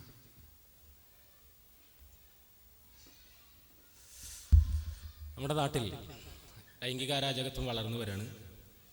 അപ്പോൾ സർക്കാർ തലത്തിൽ സ്കൂളുകളിൽ ലൈംഗിക വിദ്യാഭ്യാസം നൽകുന്നത്, സെക്സ് എഡ്യൂക്കേഷൻ നൽകുന്നതിന് പരിഹാരമാകുമോ അതല്ല രംഗം കൂടുതൽ മലീമസമാക്കുമെന്നാണ്. സെക്സ് എഡ്യൂക്കേഷൻ എന്നൊരു പ്രയോഗം അത് എവിടെ നിന്നാണ് വരുന്നത് എന്ന് നമ്മൾ ആദ്യം മനസ്സിലാക്കണം. ഇത് വളരെ പ്രധാനപ്പെട്ടൊരു വിഷയമാണ്. നമ്മൾ സ്കൂളിൽ പോയാലും വേറെ ഏതെങ്കിലും വിദ്യാഭ്യാസ യോഗങ്ങളിൽ പോയാലും അവിടെ എല്ലാം ഇത് വരും. നമ്മുടെ കുട്ടികൾക്ക് ലൈംഗികമായ വിഷയങ്ങളിൽ ഒരുപാട് തെറ്റിദ്ധാരണകളുണ്ട്. ആ തെറ്റിദ്ധാരണകൾ നീക്കാൻ വേണ്ടി നമ്മൾ ലൈംഗിക വിദ്യാഭ്യാസം കൊടുക്കണം, അപ്പോൾ സെക്സ് എഡ്യൂക്കേഷൻ കരിക്കുലത്തിന്റെ ഭാഗമാക്കണം എന്നിവരെല്ലാം പറയും. യഥാർത്ഥത്തിൽ എന്താണ് സെക്സ് എഡ്യൂക്കേഷൻ? സെക്സ് എഡ്യൂക്കേഷൻ എന്ന വാക്ക് യൂറോപ്പിലാണ് ഉപയോഗിക്കപ്പെട്ടത്. അത് ഉപയോഗിക്കപ്പെട്ടതിന് ഒരു പശ്ചാത്തലമുണ്ടായിരുന്നു. ആ പശ്ചാത്തലം വളരെ കൃത്യമായി നമ്മൾ മനസ്സിലാക്കേണ്ടതുണ്ട്. ഏകദേശം 1960കളുടെ പകുതി വരെ നമ്മുടെ സമൂഹത്തെ പോലെ കുടുംബത്തെയും വിവാഹത്തെയും മാനിച്ചിരുന്ന ഒരു സമൂഹമാണ് യൂറോപ്പിൽ ഉണ്ടായിരുന്നത്. എന്നാൽ 1960കളുടെ രണ്ടാം പകുതിയിൽ, പ്രത്യേകിച്ചും 1968 യൂറോപ്പിലെ സർവകലാശാല വിദ്യാർത്ഥികൾ, അവിടെയുണ്ടായിരുന്ന കോളേജ് വിദ്യാർത്ഥികൾ ഒന്നാകെ തെരുവിലിറങ്ങിയിട്ട് അവർ മുദ്രാവാക്യം വിളിച്ചു: ഞങ്ങൾ സ്വതന്ത്രരായി പിറന്ന മനുഷ്യർ, ഞങ്ങളുടെ ലൈംഗിക ജീവിതത്തിന് അതിർത്തി വരകൾ നിശ്ചയിക്കാൻ മതത്തിനോ ഭരണകൂടത്തിനോ കുടുംബത്തിനോ ആർക്കും അവകാശമില്ല. ഞങ്ങൾക്ക് ഇഷ്ടമുള്ളവരുമായി ഇഷ്ടമുള്ള രീതിയിൽ ലൈംഗികാസ്വാദനങ്ങൾ നടത്താനുള്ള സ്വാതന്ത്ര്യം ഞങ്ങൾക്ക് വേണം. കുടുംബം തകർക്കപ്പെടണം എന്ന ആവശ്യമുണ്ടായി. ആ ആവശ്യത്തിന്റെ അടിസ്ഥാനത്തിൽ വ്യാപകമായ സമരങ്ങളും നിയമനിർമ്മാണത്തിനുള്ള സമ്മർദ്ദങ്ങളും സംവാദങ്ങളും ചർച്ചകളും പുസ്തകങ്ങളും വാദങ്ങളും എതിർവാദങ്ങളും എല്ലാം അരങ്ങേറി. ഈ സംഭവത്തെയാണ് ചരിത്രം സെക്ഷൽ റവല്യൂഷൻ അല്ലെങ്കിൽ സ്റ്റുഡന്റ് റവല്യൂഷൻ എന്ന് വിളിക്കുന്നത്. അത് വിദ്യാർത്ഥികളുടെ ആഭിമുഖ്യത്തിലാണ് നടന്നതെന്നുള്ളതുകൊണ്ട് ഈ സംഭവം നടന്നതോടുകൂടി യൂറോപ്പ് വിവാഹവും കുടുംബവും ആവശ്യമില്ലാത്തതാണ് എന്നൊരു മാനസികാവസ്ഥയിലേക്ക് പൊതുവിൽ വന്നു. യൂറോപ്പിൽ ഉദാര ലൈംഗികതയുടെ സംസ്കാരം വളർന്നു. ആ സംസ്കാരം വളർന്നപ്പോൾ ജനറേഷൻ ഗ്യാപ്പ് ഉണ്ടായി. ജനറേഷൻ ഗ്യാപ്പ് ഉണ്ടായി എന്ന് പറഞ്ഞാൽ യൂറോപ്പിലുണ്ടായിരുന്ന പേരൻസ്, മാതാപിതാക്കൾ പഴയ തലമുറയാണ്, അവർ പ്രായമുള്ള ആൾക്കാരാണ്, അവര് കുടുംബ മൂല്യങ്ങൾക്ക് അകത്ത് ജീവിച്ചവരാണ്. അവർ പറഞ്ഞു ഞങ്ങൾക്കിതൊന്നും അംഗീകരിക്കാൻ കഴിയില്ല, ഇത് തിന്മയാണ് എന്നവർ പറഞ്ഞു. അതേസമയം ന്യൂ ജനറേഷൻ, കോളേജിൽ പോയവർ, യൂണിവേഴ്സിറ്റിയിൽ പോയവർ, അവർ ഈ സമരത്തിന്റെ ഭാഗമായിരുന്നു. അവർ പറഞ്ഞു ഞങ്ങൾക്ക് ഇതേ അംഗീകരിക്കാൻ കഴിയൂ, ഞങ്ങൾക്ക് കുടുംബമോ വിവാഹമോ അംഗീകരിക്കാൻ കഴിയൂല. ഇവർ തമ്മിൽ ശക്തമായ ഒരു ജനറേഷൻ ഗ്യാപ്പ് ഉണ്ടായി. ആ ജനറേഷൻ ഗ്യാപ്പ് ഉണ്ടായതിന് സാമൂഹ്യ ശാസ്ത്രജ്ഞന്മാര് പഴയ തലമുറയെ വിളിച്ചു ഇറോട്ടോഫോബ്സ്. അവർക്ക് ലൈംഗികതയെ പേടിയാണ്. പുതിയ തലമുറയെ വിളിച്ചു ഇറോട്ട് ഓഫ് ഫൈൽസ്. അവർക്ക് ലൈംഗികതയോട് അതിരറ്റ ഭ്രമമാണ്. ഇങ്ങനെ 2 തലമുറകൾ യൂറോപ്പിലുണ്ടായി. ആ യൂറോപ്പിലുണ്ടായ സമയത്ത് സ്വാഭാവികമായും ഈ ഉദാര ലൈംഗികതയുടെ സംസ്കാരം വളർന്നു വന്നപ്പോൾ സ്കൂളിൽ വെച്ച് ആൺകുട്ടികൾ പെൺകുട്ടികളോട് ചോദിക്കാൻ തുടങ്ങി, നമുക്ക് തമ്മിലായാൽ എന്താ പ്രശ്നം, നമ്മൾക്കിന്ന് കെട്ടിപ്പിടിച്ചാൽ എന്താ പ്രശ്നം, നമുക്ക് ചുംബിച്ചാൽ എന്താ പ്രശ്നം എന്ന് ഹൈസ്കൂൾ തലങ്ങളിൽ പോലും കുട്ടികൾ തമ്മിൽ ചോദിക്കുന്ന അവസ്ഥയുണ്ടായി. ആ അവസ്ഥയുണ്ടായ സമയത്ത് അതുപോലുള്ള ഒരുപാട് സംഭവങ്ങൾ ഉണ്ടായി. ആ സംഭവങ്ങൾ ഉണ്ടായപ്പോൾ വിവാഹപൂർവ്വ ഗർഭങ്ങൾ വ്യാപകമായി. പിന്നെ ആൺകുട്ടിക്ക് ഒരു പ്രശ്നമില്ലല്ലോ. ഇതിലുള്ള ഏറ്റവും വലിയ തമാശ അതാണ്. ഈ ഫ്രീ സെക്സിന് വേണ്ടി സംസാരിക്കുന്ന ഒരു മുഴുവൻ ഭയങ്കര പെൺവിമോചനത്തിന്റെ പോസ്റ്ററും സ്റ്റിക്കറും കഴുത്തിൽ അതിന്റെ ബാഡ്ജും എല്ലാം ആയിട്ടാണ് ഇവർ പുറത്തു വരിക. സത്യത്തിൽ ഏറ്റവും പെൺവിരുദ്ധമായ ഒരു ഏർപ്പാടാണ് ഉദാര ലൈംഗികത എന്ന് പറയുന്നത്. ശരിക്കും നമ്മൾ മനുഷ്യന്റെ ലൈംഗിക വർത്തനം എന്താണെന്ന് നമ്മൾ പരിശോധിച്ച് നോക്കുക. പുരുഷനെ സംബന്ധിച്ചിടത്തോളം അത് ഏതാനും സമയം മാത്രം നീണ്ടു നിൽക്കുന്ന ഒരു അനുഭവമാണ്. തന്റെ ഇണയുടെ ഗർഭപാത്രത്തിൽ ഒരു അർദ്ധകോശം നിക്ഷേപിക്കുക എന്നതിൽ കവിഞ്ഞ ദൗത്യമൊന്നും പുരുഷൻ ആ വിഷയത്തിൽ നിർവഹിക്കാനില്ല. പെണ്ണിനെ സംബന്ധിച്ചിടത്തോളം ആ അർദ്ധകോശം പെണ്ണിന്റെ അർദ്ധകോശവുമായി സംയോജിക്കുന്നു. അത് ഒരു സിക്താണ്ഡമാകുന്നു. ആ സിക്താണ്ഡം വളരുന്നു. അത് ഭ്രൂണമാകുന്നു. അതിന് കയ്യും കാലും കണ്ണും തലച്ചോറും ഹൃദയവും എല്ലാം ഉണ്ടാകുന്നു. അതൊരു മനുഷ്യ കുഞ്ഞാകുന്നു. 9 മാസവും 10 ദിവസവും ക്ലേശങ്ങൾ സഹിച്ച് സ്ത്രീ ഗർഭം ധരിക്കുന്നു. കഠിനമായ വേദന സഹിച്ച് പ്രസവിക്കുന്നു. പ്രയാസപ്പെട്ട് മുലയൂട്ടുന്നു. കുഞ്ഞിനെ പരിചരിക്കുന്നു. കുഞ്ഞിന്റെ പ്രയാസങ്ങളിൽ മുഴുവൻ ആ കുഞ്ഞിന്റെ കൂടെ നിൽക്കുന്നു. ഇവിടെ എല്ലാം പെണ്ണ് അനുഭവിച്ചുകൊണ്ടേയിരിക്കുകയാണ്. പെണ്ണൊരുപാട് അനുഭവങ്ങളിലൂടെ കടന്നു പോവുകയാണ്. ആണ് അവിടെയൊന്നും ചിത്രത്തിൽ തന്നെയല്ല. ആണ് അവിടെ ശാരീരികമായി ആ സമയത്തുണ്ടായ ഒരു അനുഭവത്തിൽ കവിഞ്ഞ് ആണിന് ഇതിലൊന്നും യാതൊരു പങ്കുമില്ല. ഉദാര ലൈംഗികത എന്ന് പറഞ്ഞാൽ എന്താ? കല്യാണമല്ല, കുടുംബമല്ല, ഇഷ്ടമുള്ളവർ ഒരുമിച്ച് ജീവിക്കുക, അവർക്ക് തോന്നുമ്പോൾ പിരിയ. ഈ സാധു പെണ്ണ് ഈ അനുഭവങ്ങളുമായി ഒറ്റക്കാകുന്നു. ആണവന്റെ വഴിക്ക് പോകുന്നു, അടുത്ത ആളെ തെരയുന്നു. ഇതിന്റെ പേരാണ് ഫ്രീ സെക്സ്. എന്നിട്ട് ഈ പെൺവിരുദ്ധമായ ഏർപ്പാടിനെയാണ് ഇവർ പെൺവിമോചനത്തിന്റെ മാർഗമായി അവതരിപ്പിക്കുന്നത്. അതേസമയം വിവാഹം എന്ന് പറഞ്ഞാൽ നീ ഒരുവളെ വിവാഹം കഴിച്ചാൽ, അവളെ ഇണയായി സ്വീകരിച്ചാൽ, അവൾ ഗർഭം ധരിക്കുമ്പോൾ അവൾക്ക് വൈകാരികമായും സാമ്പത്തികമായും ശാരീരികമായും തണലായി നീ അവളുടെ കൂടെ ഉണ്ടാകണം. അവൾ പ്രസവിക്കുമ്പോൾ അവളുടെ കൂടെ ഉണ്ടാകണം. മുലയൂട്ടുമ്പോൾ അവളുടെ കൂടെ ഉണ്ടാകണം. അവൾ കുഞ്ഞിനെ വളർത്തുമ്പോൾ അവളുടെ കൂടെ ഉണ്ടാകണം. ഈ ശാരീരികമായ പ്രയാസങ്ങളിൽ സ്വന്തമായി ഭക്ഷണം കണ്ടെത്താനോ കുഞ്ഞിനെ സംരക്ഷിക്കാനോ അവൾക്ക് കഴിയില്ല. അതുകൊണ്ട് നീ പുറത്തുപോയി അധ്വാനിക്കണം. അവൾക്ക് ആവശ്യമായ വിഭവങ്ങൾ കൊണ്ടുപോയി കൊടുക്കണം. ഇതിനാണ് വിവാഹം എന്ന് പറയുന്നത്. ഈ പ്രയാസങ്ങളിൽ മുഴുവൻ, ജൈവികമായ പ്രയാസങ്ങളിൽ മുഴുവൻ പെണ്ണിന് താങ്ങും തണലുമായി നിൽക്കാൻ പുരുഷനെ നിർബന്ധിക്കുകയാണ് വിവാഹം ചെയ്യുന്നത്. വിവാഹം തകർക്കപ്പെടുന്നതോടുകൂടി, കുടുംബം തകർക്കപ്പെടുന്നതോടുകൂടി ആണ് സ്വതന്ത്രനാകുന്നു. പെണ്ണെല്ലാ ഭാരങ്ങളും ചുമക്കേണ്ടി വരുന്നു. അതന്നെയാണ് യൂറോപ്പിലുണ്ടായത്. 1968 ലൈംഗിക വിപ്ലവത്തിന് ശേഷം സ്വതന്ത്രരതി വ്യാപകമായി. ആ സ്വതന്ത്രരതി വ്യാപകമായപ്പോ ഇങ്ങനെ ആൺകുട്ടികളും പെൺകുട്ടികളും തമ്മിൽ ബന്ധങ്ങളുണ്ടായി. ആൺകുട്ടികൾ അവരുടെ വഴിക്ക് പോയി. പെൺകുട്ടികൾ ഗർഭം ധരിച്ചു. 13-ാമത്തെ വയസ്സിൽ, 14-ാമത്തെ വയസ്സിൽ, 15-ാമത്തെ വയസ്സിൽ ഒരു പ്രസവിക്കാൻ തുടങ്ങി. അമേരിക്കയിലും അതന്നെ സംഭവിച്ച്. അങ്ങനെയാണ് ഡേവിഡ് ബ്ലാങ്കൻ ഹോണിന്റെ പ്രശസ്തമായ പുസ്തകം പുറത്തിറങ്ങിയത്. ആ പുസ്തകത്തിന്റെ പേരെന്നെ ഫാദർലെസ് അമേരിക്ക എന്നായിരുന്നു. തന്തല്ലാത്ത അമേരിക്ക, തന്തയില്ലാത്ത അമേരിക്ക എന്നായിരുന്നു പുസ്തകത്തിന്റെ പേര് തന്നെ. കാരണം ആകെ കുട്ടികള്, ആ കുട്ടികളൊന്നും വാപ്പാരാന്ന് അറിഞ്ഞൂടാ. ഈ 14-കാരികളായ ഗർഭിണികളും കുറെ മക്കളും മാത്രം. ഇവരെ സംരക്ഷിക്കാനുള്ള പിതാക്കന്മാർ എവിടെയെന്ന് അറിഞ്ഞൂടാ. ആൺകുട്ടികളല്ല അവരുടെ വഴിക്കാണ്. അങ്ങനെ ആ സാമൂഹ്യാവസ്ഥയെ കുറിച്ച് വിശദീകരിക്കാൻ വേണ്ടി എഴുതിയ പുസ്തകത്തിന്റെ പേരാണ് ഡേവിഡ് ബ്ലാങ്കൻ ഹോണിന്റെ ഫാദർലെസ് അമേരിക്ക. അതേപോലെ ഒരു പുസ്തകം കേരളത്തിലും ഇറങ്ങണം എന്നുള്ളതാണ് ഇവരുടെ ആഗ്രഹം. നേർക്ക് നേരെ പറഞ്ഞാൽ ഞാൻ പറയുന്നത്, അങ്ങനെ ഒരു സംഭവം യൂറോപ്പിലുണ്ടായി. അപ്പൊ പെൺകുട്ടികൾക്ക് പേടിയായി തുടങ്ങി. ഞാൻ സെക്സ് എഡ്യൂക്കേഷനെ കുറിച്ചാണ് പറയുന്നത്. പെൺകുട്ടികൾക്ക് പേടിയായി തുടങ്ങി. അപ്പൊ പെൺകുട്ടികള് പിന്നെ കുറച്ച് കഴിയുമ്പോൾ പെൺകുട്ടികൾ ഇങ്ങനെ വലിയാൻ തുടങ്ങി. ഇത് ശരിയാവില്ല, നമ്മൾ ഗർഭം ധരിക്കുന്നു, നമ്മൾ പ്രസവിക്കുന്നു, നമ്മളാണ് ഇതിന്റെ എല്ലാ പ്രയാസവും അനുഭവിക്കുന്നത്, പുരുഷൻ ഇവിടെ നിന്ന് എവിടെയില്ല. അപ്പൊ പെൺകുട്ടികൾ പിന്തിരിയാൻ തുടങ്ങിയ സമയത്ത് എങ്ങനെ പെൺകുട്ടികളെ ഇതിന് പ്രേരിപ്പിക്കാൻ കഴിയും എന്ന് സിദ്ധവൈഭവമുള്ള സാമ്രാജ്യത്വ ബുദ്ധികൾ ആലോചിച്ചതിന്റെ ഫലമായി അവരുടെ മേശപ്പുറത്ത് വിരിഞ്ഞ ആശയമാണ് യഥാർത്ഥത്തിൽ സെക്സ് എഡ്യൂക്കേഷൻ എന്ന ആശയം. യഥാർത്ഥത്തിൽ ലൈംഗിക വിദ്യാഭ്യാസം എന്ന ആശയം മറ്റൊന്നുമല്ല. യൂറോപ്പിലെ ഹൈസ്കൂളുകളിൽ, യൂറോപ്പിലെ ഹയർ സെക്കൻഡറി തലങ്ങളിൽ, യൂറോപ്പിലെ കോളേജുകളിൽ കരിക്കുലത്തിന്റെ ഭാഗമായി സെക്സ് എഡ്യൂക്കേഷൻ ഇൻട്രൊഡ്യൂസ് ചെയ്യപ്പെട്ടു. സെക്സ് എഡ്യൂക്കേഷൻ എന്ന് പറഞ്ഞാൽ മറ്റൊന്നും ആയിരുന്നില്ല. ഒരു പീരീഡ് നിശ്ചയിച്ചു സെക്സ് എഡ്യൂക്കേഷന് വേണ്ടി. അധ്യാപകൻ ക്ലാസ്സിലേക്ക് വന്നു. ക്ലാസ്സിലേക്ക് വന്നിട്ട് പെൺകുട്ടികളോട് ചോദിച്ചു, നിങ്ങൾ എന്തിനാണ് പേടിക്കുന്നത്? ഒരു പെൺകുട്ടിയെ മുന്നിലേക്ക് വിളിച്ചു, ഒരു ആൺകുട്ടിയെ ഇങ്ങോട്ട് വിളിച്ചു. പരസ്പരം ഒന്ന് കൈ കൊടുക്കൂ എന്ന് പറഞ്ഞു. കൈ കൊടുത്തിട്ട് അവർ ചോദിച്ചു, എന്തെങ്കിലും ഉണ്ടായോ? വല്ല പ്രശ്നം ഉണ്ടായോ? വല്ല അപകടം ഉണ്ടായോ? നിങ്ങൾ എന്തിനാ പേടിക്കുന്നത്? കൈ കൊടുത്തൂടെ? വേറൊരു പെൺകുട്ടിയെയും ആൺകുട്ടിയെയും വിളിച്ചു. അവരോട് പരസ്പരം ആലിംഗനം ചെയ്യാൻ പറഞ്ഞു. എന്നിട്ട് ചോദിച്ചു, എന്തെങ്കിലും പ്രശ്നം ഉണ്ടായോ? ഒരു പ്രശ്നം ഉണ്ടായില്ലല്ലോ. നിങ്ങൾ തമ്മിൽ ആലിംഗനം ചെയ്തു, എന്താ സംഭവിച്ചു? ഒന്നും സംഭവിച്ചിട്ടില്ല. അവരെ പരസ്പരം ചുംബിക്കാൻ പ്രേരിപ്പിച്ചു. നടന്നതാണ് യൂറോപ്പിൽ സെക്സ് എഡ്യൂക്കേഷന്റെ ഭാഗമായി നടന്ന കാര്യങ്ങളാണ് ഞാൻ പറയുന്നത്. ഇവരെ പരസ്പരം ചുംബിക്കാൻ പ്രേരിപ്പിച്ചു. അങ്ങനെ ചുംബനം നടന്നു. എന്തെങ്കിലും പ്രശ്നം ഉണ്ടായോ? ഗർഭം ഉണ്ടായോ? ഒന്നും ഉണ്ടായതിന് ഒരു പ്രശ്നമില്ല. ഇനി ഇതെല്ലാം കഴിഞ്ഞ ശേഷം അവർ ചോദിച്ചു, ഇനി നിങ്ങളുടെ പ്രശ്നം ആത്യന്തികമായി ഈ ബന്ധങ്ങൾ ഉണ്ടാകുന്നതല്ലേ, അതുവഴി ഗർഭം ഉണ്ടാകുന്നതല്ലേ? അദ്ദേഹം കീശയിൽ നിന്ന് പുറത്തെടുത്തു ഉറകൾ, ഗർഭനിരോധന ഗുളികകൾ. ഇതാ ഞാൻ നിങ്ങൾക്ക് തരുന്നു, ഉറകൾ വിതരണം ചെയ്യുന്നു, ഗർഭനിരോധന ഗുളികകൾ വിതരണം ചെയ്യുന്നു. പ്രശ്നം തീർന്നില്ലേ? അതുമാകാം. ഇവ ഉപയോഗിച്ചുകൊണ്ട് നിങ്ങൾക്ക് സ്വതന്ത്ര രീതിയിൽ ഏർപ്പെടാം. ഇവിടെ ഒന്നും സംഭവിക്കാൻ പോകുന്നില്ല. ആകാശം ഇടിഞ്ഞു വീഴാൻ പോകുന്നില്ല.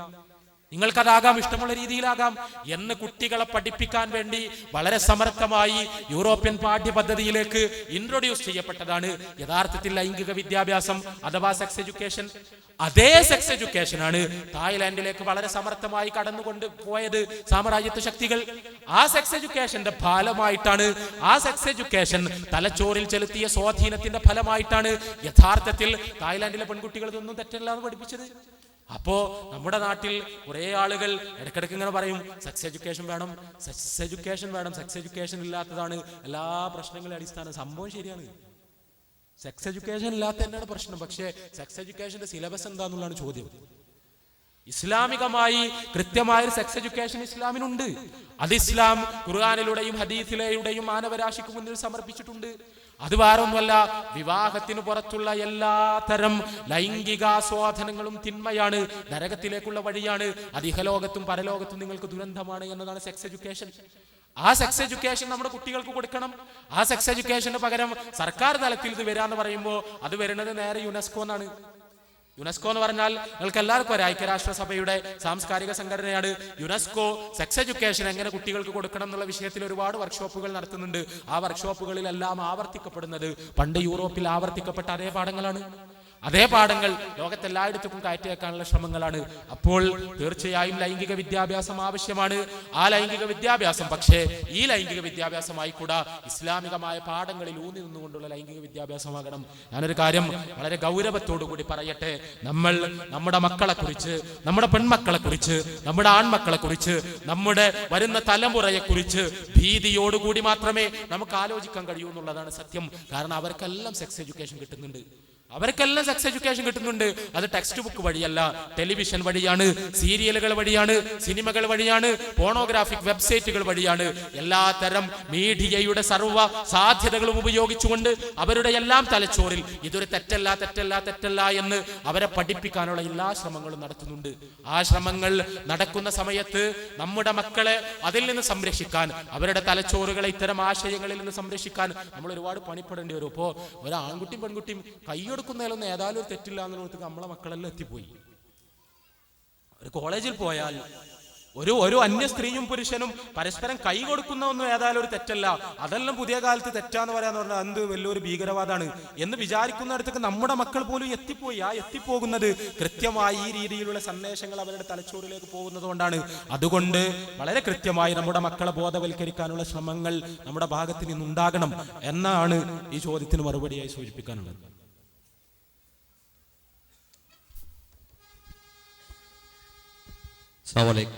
എൻ്റെ പേര് ഷമീർ ആടികാവ്.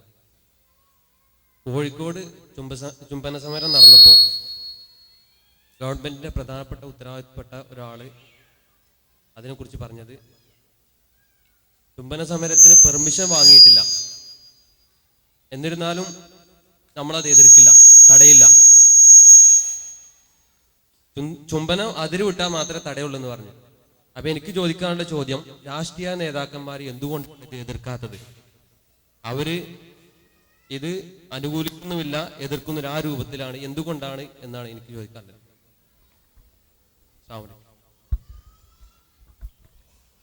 രാഷ്ട്രീയ നേതാക്കൾ എന്ന് പറഞ്ഞ ഒരു പൊതുപ്രസ്താവനയാണ്.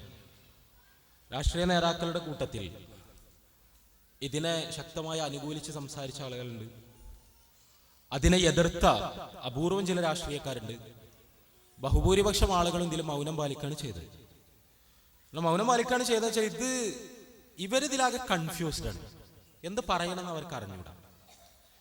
അതിൽ BJP-ക്കാരെ സംബന്ധിച്ചിടത്തോളം കാര്യം വളരെ ക്ലിയർ ആണ്. കാരണം ഓരോതെല്ലാം അടിച്ചു പൊളിച്ചവരായതുകൊണ്ട് അവരുടെ ലൈന് വളരെ ക്ലിയർ ആണ്. മാത്രമല്ല തെരുവിൽ നേരിടണം എന്നുള്ളതാണ് അവരുടെ തീരുമാനം. അവർക്ക് കൺഫ്യൂഷൻ ഇല്ല. കാരണം സാധാരണ പറയല്ലോ, കാരണം എന്തെങ്കിലും ഒരു വിവരം തലയിൽ ഉണ്ടാവുമ്പോഴാണ് നമുക്ക് കൺഫ്യൂഷൻ ഉണ്ടാവുക. അതില്ലാത്തത് കൊണ്ട് തന്നെ അവരെ സംബന്ധിച്ചിടത്തോളം യാതൊരു കൺഫ്യൂഷനും ഇല്ലായിരുന്നു. അതേസമയം ബാക്കിയുള്ള ആളുകളെ സംബന്ധിച്ചിടത്തോളം ഫാഷിസത്തിനെതിരെ എന്ന് പറഞ്ഞിട്ട് കൊടി പിടിച്ചിട്ടാണ് വരുന്നത്. അപ്പൊ നമ്മൾ അതിനെ ഏതെങ്കിലും അർത്ഥത്തിൽ അപഗ്രഥിച്ചാൽ നമ്മൾ ഫാഷിസത്തിന്റെ ചേരിയിലാണെന്ന് വരുമോ? കാരണം ബുദ്ധിജീവികളെല്ലാം തോക്കുമായിട്ട് ഇങ്ങനെ നിൽക്കുകയാണ്. ആരെങ്കിലും ഒന്ന് വായ തുറന്ന് ഇതിനെക്കുറിച്ച് എന്തെങ്കിലും സംസാരിച്ചാൽ അപ്പ വെടിവെച്ച് അവനെ മയ്യത്താക്കിയിട്ട് ഫാഷിസത്തിന്റെ തോണിയിൽ കൊണ്ടുപോയിടാനുള്ള ശ്രമങ്ങളായിട്ട് എല്ലാവരും ഒരുങ്ങി നിൽക്കുകയാണ്. അപ്പൊ എല്ലാവർക്കും പേടിയാണ് സത്യത്തിൽ. അവിടെ അവനവന്റെ മനസ്സിലുള്ള കാര്യങ്ങൾ തുറന്നു പറയാൻ ആളുകൾക്കുള്ളൊരു ഭയം ഈ വിഷയത്തിൽ ഒന്നാമതായി ഉണ്ട്.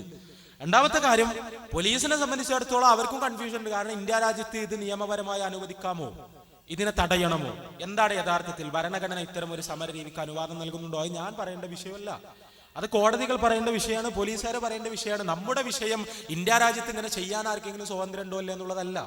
അങ്ങനെ ഒരു സംഘം ആളുകൾ ഒരു സമരം ചെയ്യുമ്പോൾ അവർ എന്ത് ആശയങ്ങളാണ് ജനങ്ങളെ പഠിപ്പിക്കാൻ ശ്രമിക്കുന്നത്, ആ ആശയങ്ങൾ നന്മയോ തിന്മയോ എന്നതാണ് നമ്മുടെ ചർച്ച. അവരുടെ സ്വാതന്ത്ര്യം ഉണ്ടോ ഇല്ല എന്നുള്ളത് നമ്മുടെ ചർച്ചയല്ല, നമ്മുടെ വിഷയമല്ല. അത് കോടതികളും ഭരണഘടനാ വിദഗ്ധരും തീരുമാനിക്കേണ്ട ഒരു കാര്യമാണ്. പോലീസിന് കൺഫ്യൂഷൻ ഉണ്ടെങ്കിൽ അവരത് ക്ലാരിഫൈ ചെയ്യേണ്ടതാണ്. ഇതിൽ ഏറ്റവും പ്രധാനപ്പെട്ട വിഷയം ഇതെന്താന്ന് ആർക്കും മനസ്സിലായിട്ടില്ല എന്നുള്ളത്. ഇപ്പോ ഞാന് കാരശ്ശേരി മാഷ് എന്ന് പറഞ്ഞാല് കേരളത്തിലെ പ്രധാനപ്പെട്ട ഒരു ബുദ്ധിജീവിയാണ്. അദ്ദേഹത്തിന്റെ പ്രസംഗത്തിൽ പറഞ്ഞു, ഞാൻ അദ്ദേഹത്തോട് ചോദിച്ചു എന്താണ് യഥാർത്ഥത്തിൽ ഈ വിഷയത്തിൽ സംഭവിച്ചത്. അദ്ദേഹം പറഞ്ഞു, സംഭവിച്ചത് എന്താ, കോഴിക്കോട്ട് ഒരു ഹോട്ടൽ യുവമോർച്ചയുടെ പ്രവർത്തകർ അടിച്ചു തകർത്തു. അപ്പൊ അതിനോട് പ്രതിഷേധമായി എറണാകുളത്ത് ഒരു ചുംബന സമരം ഉണ്ടായി. ആ ചുംബന സമരത്തെ തടയാൻ കുറെ ആൾക്കാർ വന്നു. അവ സംഘർഷം ഉണ്ടായി. അതിന്റെ പേരിൽ ഒരുപാട് ചർച്ച ഉണ്ടായി. ആ ചർച്ചയുടെ അടിസ്ഥാനത്തിൽ ഇത് കോഴിക്കോട്ട് നടത്താൻ തീരുമാനിച്ചു. കോഴിക്കോട്ട് നടന്നു. ഞാൻ അദ്ദേഹത്തോട് പറഞ്ഞു, ഇത് പത്രവാർത്തകളുടെ ക്രമമാണ്. കഴിഞ്ഞ മാസത്തിൽ നടന്ന കുറച്ച് സംഭവങ്ങളുടെ പത്രവാർത്തകൾ, ആ പത്രവാർത്തകൾ ഒരു ക്രമത്തിൽ വായിക്കുകയാണ് നിങ്ങൾ ചെയ്തത്. ഒരു ബുദ്ധിജീവിയുടെ ധർമ്മം അതല്ല, പത്രവാർത്തകളുടെ വരികൾക്കിടയിലൂടെ വായിക്കലാണ്. ഇങ്ങനെ ഒരു സമരം ഉണ്ടാകുമ്പോൾ ഇങ്ങനെ ഒരു സംഭവം ഉണ്ടായി, പിന്നെ ഇങ്ങനെ ഒരു സംഭവം ഉണ്ടായി, പിന്നെ ഇങ്ങനെ ഒരു സംഭവം ഉണ്ടായി. അതൊരു ക്രോണോളജിയാണ്. ആ ക്രോണോളജി റോട്ടോക്കത്തിരുന്ന് ചായപ്പീടിയിലിരുന്ന് ആർക്കും പറയാൻ കഴിയും. ഇവിടെ ഒരു ബുദ്ധിജീവിയുടെ ദൗത്യം എന്ന് പറയുന്നത് ഇങ്ങനെ ഒരു സമരം ഉണ്ടാകുമ്പോൾ അതിന്റെ വേരുകൾ എവിടെയാണ്, ആരാണ് ഇത് സംഘടിപ്പിക്കുന്നത്, അവരുടെ ആശയ പശ്ചാത്തലം എന്താണ്, അവർ സമൂഹത്തെ പഠിപ്പിക്കാൻ ശ്രമിക്കുന്നത് എന്താണ്, അതിന്റെ ഇമ്പാക്ട് എന്താണ്, അതിന്റെ ലക്ഷ്യങ്ങൾ എന്താണ്, അതിന് പിന്നിലുള്ള അജണ്ടകൾ എന്തൊക്കെയാണ് എന്ന് മനസ്സിലാക്കുകയാണ് ഒരു ബുദ്ധിജീവിയുടെ ദൗത്യം. അത് ഇവർക്ക് ആർക്കും മനസ്സിലായിട്ടില്ല. ഈ ഫ്രീ തിങ്കേഴ്സ് എന്ന് പറഞ്ഞാൽ ആരാന്ന് ഇവിടുത്തെ രാഷ്ട്രീയക്കാർക്ക് അറിയില്ല. ഈ ഫ്രീ തിങ്കേഴ്സ് പറയുന്ന ടീമിന്റെ ആശയപരമായ ഉള്ളടക്കം എന്താണെന്ന് അറിഞ്ഞൂടാ. അവർക്ക് ലൈംഗികതയെ കുറിച്ചുള്ള വീക്ഷണം എന്താണെന്ന് അറിഞ്ഞൂടാ, മനുഷ്യനെ കുറിച്ചുള്ള വീക്ഷണം എന്താണെന്ന് അറിഞ്ഞൂടാ. അറിഞ്ഞാൽ തന്നെയും അതിനോട് ദാർശനികമായി വിയോജിക്കാനുള്ള വൈജ്ഞാനികമായ അടിത്തറ പല ആളുകൾക്കും ഇല്ല. അത്തരം കാര്യങ്ങൾ ചർച്ച ചെയ്യാൻ മാത്രമുള്ള വായനയുടെ ഒരാഴം നമ്മുടെ രാഷ്ട്രീയ പ്രസ്ഥാനങ്ങളുടെ തലപ്പത്തിരിക്കുന്ന പല ആളുകൾക്കും ഇല്ല. സ്വാഭാവികമായും ചർച്ച അങ്ങോട്ട് പോയില്ല. നിങ്ങളെന്നെ ആലോചിച്ച് നോക്കുക, എത്ര ചാനൽ ചർച്ച കേരളത്തിൽ നടന്നു, എന്തൊക്കെ പരിപാടികൾ നടന്നു. ഈ രീതിയിൽ നമ്മൾ പറഞ്ഞൊരു തലത്തിൽ ആരും അതിനെ അപഗ്രഥിച്ചിട്ടുമില്ല, ആരും ചർച്ചകളെ അങ്ങോട്ട് കൊണ്ടുപോയിട്ടില്ല. എന്തുകൊണ്ട്? ആ രീതിയിൽ അതിനെ മനസ്സിലാക്കാനുള്ളൊരു ശ്രമം പോലും കേരളത്തിലെ ബുദ്ധിജീവികളോ ഈ രീതിയിലുള്ള ചാനൽ ചർച്ചകളിലെ സ്ഥിരം മുഖങ്ങളോ ഒന്നും നടത്തിയിട്ടില്ല. അതുകൊണ്ടാണ് യഥാർത്ഥത്തിൽ ചർച്ച ആ തലങ്ങളിലേക്ക് പോകാതിരുന്നത്. ആ പോകാതിരുന്നതിന് പിന്നിൽ ഈ ഒരു മനസ്സിലാകായ്മയുടെ പ്രശ്നം കൂടിയുണ്ട് എന്നാണ് എനിക്ക് തോന്നുന്നത്.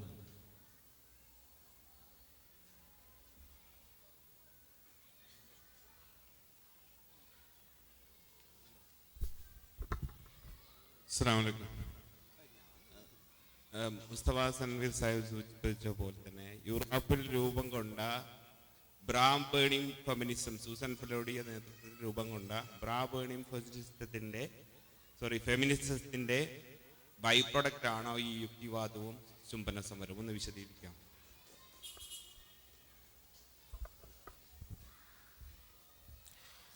യൂറോപ്പിലുണ്ടായ ബ്രാ ബേണിംഗ് ഫെമിനിസത്തിന്റെ ബൈ പ്രൊഡക്റ്റ് ആണോ ചുംബന സമരവും ഇങ്ങനത്തെ വിവാദങ്ങളും എല്ലാം എന്നാണ്. അതിന്റെ ബൈ പ്രൊഡക്റ്റ് ആണോന്ന് വെച്ചാൽ ഇതെല്ലാം ഒരേ മണ്ണിൽ നിന്ന് രൂപപ്പെട്ടു വരുന്ന ഒരുപാട് വൃക്ഷങ്ങളാണ്. ബ്രാ ബേണിംഗ് ഫെമിനിസം എന്ന് പറഞ്ഞാൽ ഫെമിനിസത്തിന് ഒരുപാട് ഘട്ടങ്ങളുണ്ട് ചരിത്രത്തിൽ. ആ ഘട്ടങ്ങളുടെ ഭാഗമായി ഫെമിനിസം ഒരു കാലഘട്ടത്തിൽ കാര്യമായി പറയാൻ ശ്രമിച്ചത് പെണ്ണ് എന്ന് പറഞ്ഞാൽ ആണിനു വേണ്ടി ഒരുങ്ങേണ്ട ആളല്ല, ആണിനു വേണ്ടി ഒരുങ്ങേണ്ട ആളല്ലാത്തത് കൊണ്ട് തന്നെ പെണ്ണിന്റെ ശരീരം എങ്ങനെയാകണമെന്ന് ആണ് തീരുമാനിക്കേണ്ട കാര്യമല്ല.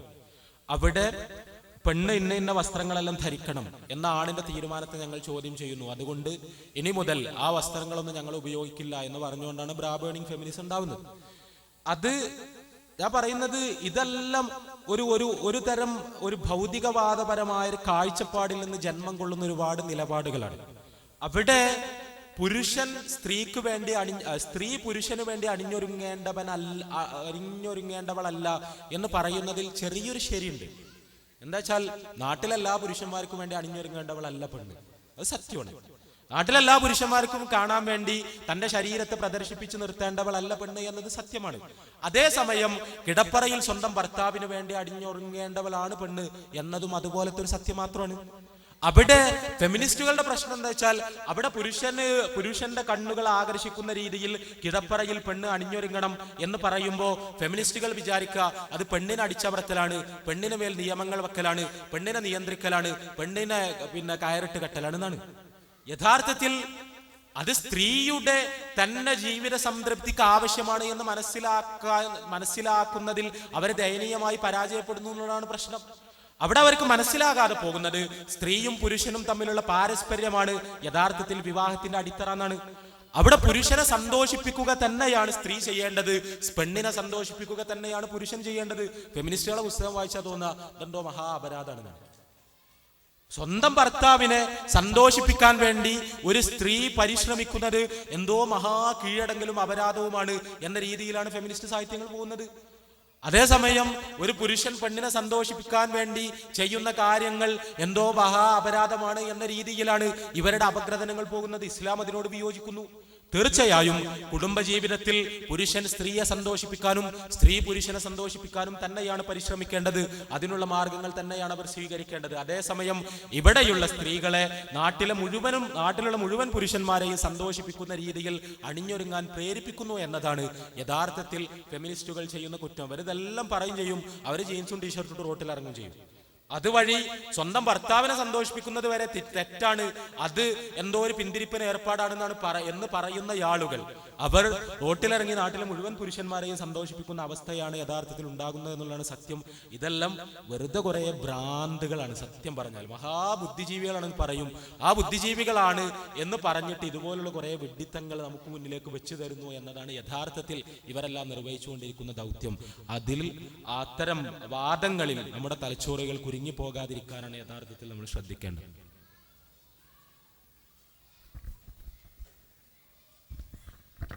അസ്സലാമു അലൈക്കും. കേരളം ഇതുവരെ പല സമരങ്ങളും വ്യത്യസ്തമായ പല സമരങ്ങളും കണ്ടിട്ടുണ്ട്. പക്ഷേ അതിൽ നിന്ന് വളരെ വ്യത്യസ്തമായ ഒരു ചുംബന സമരം ഇന്ന് ഈ പല സമരങ്ങളും അത് പരാജയപ്പെട്ടു, പുറം ലോകം അറിയാതെ, അധികാരികൾ അറിയാതെ ഇത് അസ്തമിച്ചു പോവുകയാണ് ചെയ്തത്. പക്ഷേ ഒരു ചുംബന സമരം പലരും ഇതിനെ എതിർക്കുന്നു. ഒരു ചെറിയൊരു ആഹ്വാനം നൽകുന്ന സമയത്ത് അതിനെ പ്രതിഷേധിച്ചും അനുകൂലിച്ചും പലരും ആ സമരപഥത്തിൽ തന്നെ എത്തിച്ചേരുന്നു. എന്തുകൊണ്ടാണ്? ആരാണ് ഇതിന്റെ പ്രചാരകരാകുന്നത്? ആരാണ് ഇതിനെ സപ്പോർട്ട് ചെയ്യുന്നത്? അഥവാ നമ്മളും ഇതിൻ്റെയൊക്കെ ഒരു ഭാഗമായിട്ട് പ്രതിഷേധത്തിലൂടെയോ അല്ലെങ്കിൽ ഇതിനെ അനുകൂലിച്ചിട്ടൊക്കെ നമ്മൾ പലപ്പോഴും ഇതിന്റെ പ്രചാരകമായി മാറുന്നില്ലേ എന്നുള്ളതാണ് എൻ്റെ ചോദ്യം.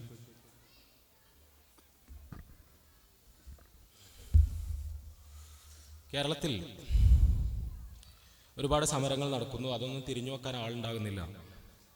എന്തുകൊണ്ട് ഈ സമരം മാത്രം തിരിഞ്ഞു നോക്കാൻ ആളുണ്ടാകുന്നു എന്ന ചോദ്യത്തിന് നേർക്കുനേരുള്ള ഉത്തരം ആളുകളെ തിരിഞ്ഞു നോക്കാൻ പ്രേരിപ്പിക്കുന്ന പലതും അവിടെ ഉണ്ട് എന്നുള്ളതാണ്.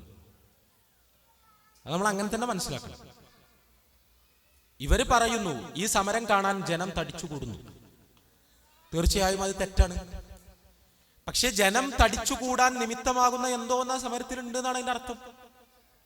സാധാരണ നിലക്ക് ഒരാളുടെ കണ്ണുകളെ ആകർഷിക്കുന്ന എന്തൊക്കെയോ അവിടെ നടക്കുന്നത് കൊണ്ടാണ് യഥാർത്ഥത്തിൽ ജനം അവിടെ തടിച്ചുകൂടുന്നത്. അത് തന്നെയാണ് ആ സമരത്തിന്റെ പ്രശ്നവും. അതുതന്നെയാണ് ആ സമരത്തിന്റെ പ്രശ്നവും. സാധാരണ സ്വകാര്യതക്കകത്ത് മാത്രം സംഭവിക്കുന്ന കാര്യങ്ങൾ പരസ്യമായി പൊതുനിരത്തിലേക്ക് വലിച്ചു കൊണ്ടുവരുന്നു. ആ വലിച്ചു കൊണ്ടുവരുമ്പോ സമരം തന്നെ ഒരു കാഴ്ചയായി മാറുന്നു, സമരം തന്നെ ഒരു പ്രദർശനമായി മാറുന്നു. സാധാരണ ഒരു ജാഥ പോകുന്നത് പോലെ, ഒരു പിക്കറ്റിംഗ് നടത്തുന്നത് പോലെ, ഒരു ധർണ നടത്തുന്ന പോലെ ഒന്നുമല്ല. ഒരു പുരുഷന്റെ കണ്ണുകളെ ലൈംഗികമായി സംതൃപ്തപ്പെടുത്തുന്ന ഘടകങ്ങൾ ആ സമര രീതിയുടെ ഭാഗമായി തന്നെ നിലനിൽക്കുന്നത് കൊണ്ടാണ് ആളുകൾ അങ്ങോട്ട് ഒഴുകി പോകുന്നത്. അവിടെ ഈ രീതിയിൽ ആളുകളുടെ കണ്ണുകളെ സന്തോഷിപ്പിക്കുന്നു എന്നത് തന്നെയാണ് ആ സമരം ചെയ്യുന്ന ഏറ്റവും വലിയ സാമൂഹികമായ ദുരന്തവും. ശരിക്കും എന്താണ് കേരളത്തിൽ ഇപ്പൊ കുടുംബങ്ങളിലെല്ലാം ഭയങ്കര പ്രശ്നമാണ്. ഞാൻ കാര്യങ്ങൾ പച്ചയായി പറയുന്നത് നമ്മൾ വസ്തുതകൾ അതിന്റെ ഗൗരവത്തോടു കൂടി മനസ്സിലാക്കാനാണ്. കേരളീയ കുടുംബങ്ങൾക്കകത്ത് കിടപ്പറകളിൽ അസംതൃപ്തി പുകഞ്ഞുകൊണ്ടിരിക്കുകയാണ്. കാരണം പുരുഷന് ലൈംഗിക മരവിപ്പ് വരുന്നു, സെക്ഷൽ ഫ്രിജിലിറ്റി ഉണ്ടാകുന്നു. എന്ന് പറഞ്ഞാൽ ശാരീരികമായ എന്തെങ്കിലും കുഴപ്പമുണ്ടെന്നല്ല, ഭാര്യയോട് പുരുഷന് താല്പര്യം തോന്നുന്നില്ല. എന്താണ് കാരണം? റോട്ടിൽ ഇറങ്ങിയാൽ പുരുഷൻ കാണുന്നത് ഒരുപാട് സ്ത്രീകളുടെ ശരീരങ്ങളാണ്, ശരീര പ്രദർശനങ്ങളാണ്. അവൻ TV ചാനൽ തുറന്നാൽ അവൻ കാണുന്നത് ഒരുപാട് സ്ത്രീകളുടെ ശരീരങ്ങളാണ്, ആ ശരീരങ്ങളുടെ പ്രദർശനങ്ങളാണ്. ഇതെല്ലാം അവന്റെ കണ്ണിലൂടെ കടന്നു പോകുന്നു, അവന്റെ തലച്ചോറിലെത്തുന്നു. സിനിമയിൽ അതാണ്, സീരിയലിൽ അതാണ്, വെബ്സൈറ്റിൽ അതാണ്, പത്രത്തിൽ അതാണ്, മാസികയിൽ അതാണ്, എല്ലായിടത്തും അതാണ്. അവസാനം മറൈൻ ഡ്രൈവിലും അതന്നെയാണ്. ഞാൻ പറയുന്നത് ഒരു സമരത്തിന്റെ ഭാഗമായി പോലും സംഭവിക്കുന്നത് അതേ തരത്തിലുള്ള കാഴ്ചകളാണ്. ഈ കാഴ്ചകൾ പുരുഷന്റെ കണ്ണിലൂടെ പോകുന്നു, അവന്റെ തലച്ചോറിലെത്തുന്നു. തലച്ചോറിൽ അവന്റെ ഹൈപ്പോതലാമസിന് താഴെ സ്ഥിതി ചെയ്യുന്ന പിറ്റ്യൂട്ടറി ഗ്രന്ഥിയിൽ അത് സ്വാധീനമുണ്ടാക്കുന്നു. അത് ഗൊണോഡോട്രോപ്പിൻ ഹോർമോണുകൾ ഉൽപ്പാദിപ്പിക്കുന്നു. ആ ഗൊണോഡോട്രോപ്പിൻ ഹോർമോണുകൾ ടെസ്റ്റോസ്റ്റിറോൺ ഉൽപ്പാദിപ്പിക്കുന്നു. പുരുഷന്റെ രക്തത്തിൽ ടെസ്റ്റോസ്റ്റിറോൺ ഉണ്ടാകുന്നു. അവിടെ ഈ രീതിയിൽ അവന്റെ ബ്ലഡ് ടെസ്റ്റോസ്റ്റിറോൺ കൊണ്ട് സാച്ചുറേറ്റഡ് ആകുന്നു. അവസാനം കിടപ്പറയിലെത്തുമ്പോൾ പുരുഷനെ പ്രലോഭിപ്പിക്കുന്നതോ പുരുഷനെ ആകർഷിക്കുന്നതോ ആയോ ഒന്നും അവിടെ ഉണ്ടാകുന്നില്ല. കാരണം അതിനേക്കാൾ അവന്റെ കണ്ണുകളെ വിരുന്നുകൂട്ടിയ ഒരുപാട് കാഴ്ചകൾ കണ്ടിട്ടാണ് അവൻ വരുന്നത്. ഇതൊരു വലിയ പ്രശ്നമാണ്, ഭീകരമായ പ്രശ്നമാണ്. ഇവര് യഥാർത്ഥത്തിൽ കേരളീയ സമൂഹത്തോട് ചെയ്തുകൊണ്ടിരിക്കുന്ന ഏറ്റവും വലിയ ദ്രോഹവും അത് തന്നെയാണ്. കാരണം പെൺവിമോചനത്തിന്റെ കുപ്പായമിട്ട് വരികയും പുരുഷന്റെ കണ്ണുകളെ തൃപ്തിപ്പെടുത്തുന്ന ഒരുപാട് കാഴ്ചകൾ ഒരുക്കുകയും ആ കാഴ്ചകളിലൂടെ പുരുഷന് ലൈംഗികമായ മരവിപ്പുണ്ടാക്കുകയും ആ മരവിപ്പ് കിടപ്പറകളിൽ വിള്ളലുണ്ടാക്കുകയും ആ വിള്ളൽ സ്ത്രീയുടെ പ്രതിഷേധത്തിന് കാരണമാവുകയും കുടുംബം ശിഥിലമാവുകയും ചെയ്യുന്ന ദാരുണമായ അവസ്ഥയിലേക്ക് കേരളം പോയിക്കൊണ്ടിരിക്കുന്നു എന്നുള്ളതാണ് സത്യം. ഞാൻ സൂചിപ്പിക്കുന്നത് സമരത്തിന്റെ അവിടെ ആള് കൂടാനുള്ള കാരണം ആ സമരത്തിന്റെ രീതി തന്നെയാണ്. അവിടെ പോയവർ തെറ്റുകാരാണ്, കാണാൻ പോയവർ തെറ്റുകാരാണ്. അവർ ചെയ്തത് തോന്നിവാസമാണ്. അവർ ഒരിക്കലും ചെയ്യാൻ പാടില്ലാത്ത കാര്യമാണ് ചെയ്തത്. റസൂലുള്ളാഹി സ്വല്ലല്ലാഹു അലൈഹി വസല്ലം പറഞ്ഞല്ലോ, നോക്കാൻ പാടില്ലാത്തവർക്ക് നോക്കരുതെന്ന്. പരിശുദ്ധ ഖുർആൻ പറഞ്ഞല്ലോ, ഏതെങ്കിലും ഇങ്ങനത്തെ കാര്യങ്ങൾ ഉണ്ടാകുമ്പോൾ അത് ഗൗനിക്കാതെ അവർ കണ്ണ് താഴ്ത്തി നടന്നു പോകും, മാന്യമായി നടന്നു പോകും എന്ന് പരിശുദ്ധ ഖുർആൻ പഠിപ്പിച്ചല്ലോ. അതാണ് വിശ്വാസിയുടെ നിലപാട്.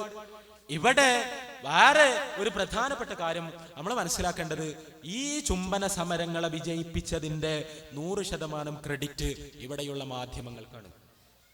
100% ക്രെഡിറ്റ് ഇവിടെയുള്ള മാധ്യമങ്ങൾക്കാണ്.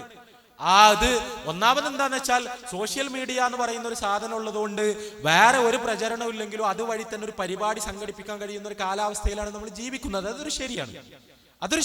ഇപ്പോ നമ്മൾ ഈജിപ്തിലും ടുണീഷ്യയിലും എല്ലാം ഉണ്ടായി എന്ന് പറഞ്ഞ ഈ വിപ്ലവങ്ങൾ, ആ വിപ്ലവങ്ങളുടെ എല്ലാം തുടക്കം യഥാർത്ഥത്തിൽ സോഷ്യൽ മീഡിയയിലുള്ള വഴിയുള്ള പ്രചരണങ്ങളായിരുന്നു.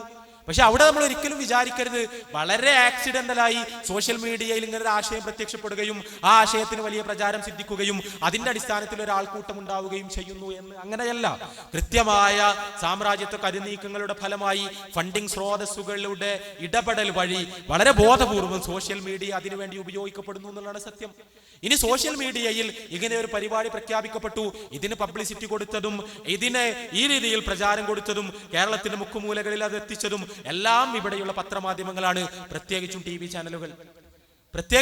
ചാനലുകൾ.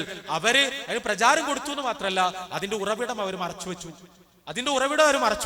ഇത് യുക്തിവാദികളുടെ പരിപാടിയാണ്, അവരുടെ വീക്ഷണം എന്താണ് എന്ന് ജനങ്ങളെ കേൾപ്പിക്കാതിരിക്കാൻ അവർ പരമാവധി ശ്രദ്ധിച്ചു. എന്നിട്ട് അവർ ഒരുപാട് സംവാദങ്ങളും ചർച്ചകളും നടത്തി. ആ ചർച്ചകളിൽ അവർ രണ്ടു കൂട്ടർക്ക് മാത്രമേ അവസരം കൊടുത്തുള്ളൂ. ഒന്നെങ്കിൽ ചുംബന സമരത്തെ അനുകൂലിക്കുന്നവർക്ക്, അല്ലെങ്കിൽ ഞാൻ നേരത്തെ പറഞ്ഞ ഫാഷിസ്റ്റുകളോട് ചോദിക്കും എന്താണ് ഇതൊരു പ്രശ്നം എന്ന് ചോദിക്കുമ്പോൾ അവർ പറയും ഭാരതീയ സംസ്കാരത്തിന് നിരക്കാത്തതാണ് ഇവർ ചെയ്തു കൂട്ടുന്നത്. അപ്പൊ അപ്പുറത്തിരിക്കുന്ന പുരോഗമന ബുദ്ധിജീവി ചോദിക്കും ഏത് ഭാരതീയ സംസ്കാരത്തെ കുറിച്ചാണ് നിങ്ങൾ ചോദിക്കുന്നത്? സ്ത്രീകൾക്ക് മാറുമറക്കാൻ അവകാശമില്ലാതിരുന്ന ഭാരതീയ സംസ്കാരത്തെ കുറിച്ചാണോ? തൊടലും തീണ്ടലും ഐത്തവും ഉണ്ടായിരുന്ന ഭാരതീയ സംസ്കാരത്തെ കുറിച്ചാണോ? ഖജുരാഹോയിലെ ക്ഷേത്രശില്പങ്ങളെ കുറിച്ചാണോ? കാമസൂത്രത്തെ കുറിച്ചാണോ? താന്ത്രിക മതത്തെ കുറിച്ചാണോ? ദേവദാസികളെ കുറിച്ചാണോ? ഇതെല്ലാം ഉണ്ടായ ഭാരതീയ സംസ്കാരത്തിന് ഇത് ഏതർത്ഥത്തിൽ വിരുദ്ധമാണ് എന്നാണ് നിങ്ങൾ പറയുന്നത്? പിന്നൊന്നും പറയാണ്ടാവില്ല, അയാളോട് ഇരിക്കും. പിന്നെ തകർത്ത് ചർച്ചയാണ്. ആ ചർച്ചയിൽ മുഴുവൻ ഇയാൾ പറഞ്ഞ ഈ പോയിന്റിനെ ഖണ്ഡിച്ചിട്ട് ഇത് യഥാർത്ഥത്തിൽ ഇവിടെ നടക്കേണ്ട ഒരു പരിപാടിയാണ് എന്ന് സമർത്ഥിച്ചുകൊണ്ടേയുള്ള പരിപാടികൾ. അവിടെ വസ്തുനിഷ്ഠമായി നമ്മളാരും ഇതിനെ എതിർക്കുന്നത് ഇത് ഏതെങ്കിലും നാടിന്റെ സംസ്കാരത്തിനെതിരായതുകൊണ്ടൊന്നല്ല, അത് തിന്മയായതുകൊണ്ടാണ്. ഏത് നാട്ടിലും നന്മയും തിന്മയെല്ലാം ഉണ്ടാവും. ഒരു നാട്ടില് നാടിന്റെ സംസ്കാരം എല്ലാ അർത്ഥത്തിലും വിശുദ്ധമാണ് എന്ന അഭിപ്രായം നമുക്കില്ല. അപ്പോ മക്കയിൽ റസൂലുള്ളാഹി സ്വല്ലല്ലാഹു അലൈഹി വസല്ലം ജീവിച്ച അതേ മക്കയിലാണ് അബൂജഹൽ ജീവിച്ചത്. പരിശുദ്ധ ഖുർആൻ അവതരിപ്പിക്കപ്പെട്ട അതേ മക്കയിലാണ് മുഅല്ലഖ എന്ന് പറയുന്ന ശൃംഗാര കാവ്യങ്ങൾ എഴുതി തൂക്കപ്പെട്ടത്. അതൊരു നാടിന്റെ സംസ്കാരം, ചരിത്രം എന്നെല്ലാം പറയുമ്പോൾ അതിൽ നന്മയും തിന്മയും ധർമ്മവും അധർമ്മവും എല്ലാം ഉണ്ടാകും. രാഷ്ട്രീയ സ്വയം സേവക സംഘത്തിന്റെ ആളുകൾ പറയുന്നത് പോലെ ഭാരതത്തിൽ നടന്നതെല്ലാം നന്മയാണെന്നുള്ള അഭിപ്രായം നമുക്കില്ല. നമ്മളിതിനെ എതിർക്കുന്നത് ഏതെങ്കിലും സംസ്കാരത്തിന് വിരുദ്ധമാണ് എന്ന അർത്ഥത്തിലല്ല, അതൊരു അധർമ്മമാണ് എന്ന അർത്ഥത്തിലാണ്. അത് ഇന്ത്യയിൽ നടന്നാലും യൂറോപ്പിൽ നടന്നാലും അമേരിക്കയിൽ നടന്നാലും ഖജുറാഹോയിൽ നടന്നാലും ദേവദാസി സമ്പ്രദായത്തിന്റെ ഭാഗമായി നടന്നാലും എങ്ങനെ നടന്നാലും വിവാഹബാഹ്യ ലൈംഗികതയെല്ലാം തെറ്റാണ്. ആ ശബ്ദം കേൾപ്പിച്ചതേ ഇല്ല മീഡിയ.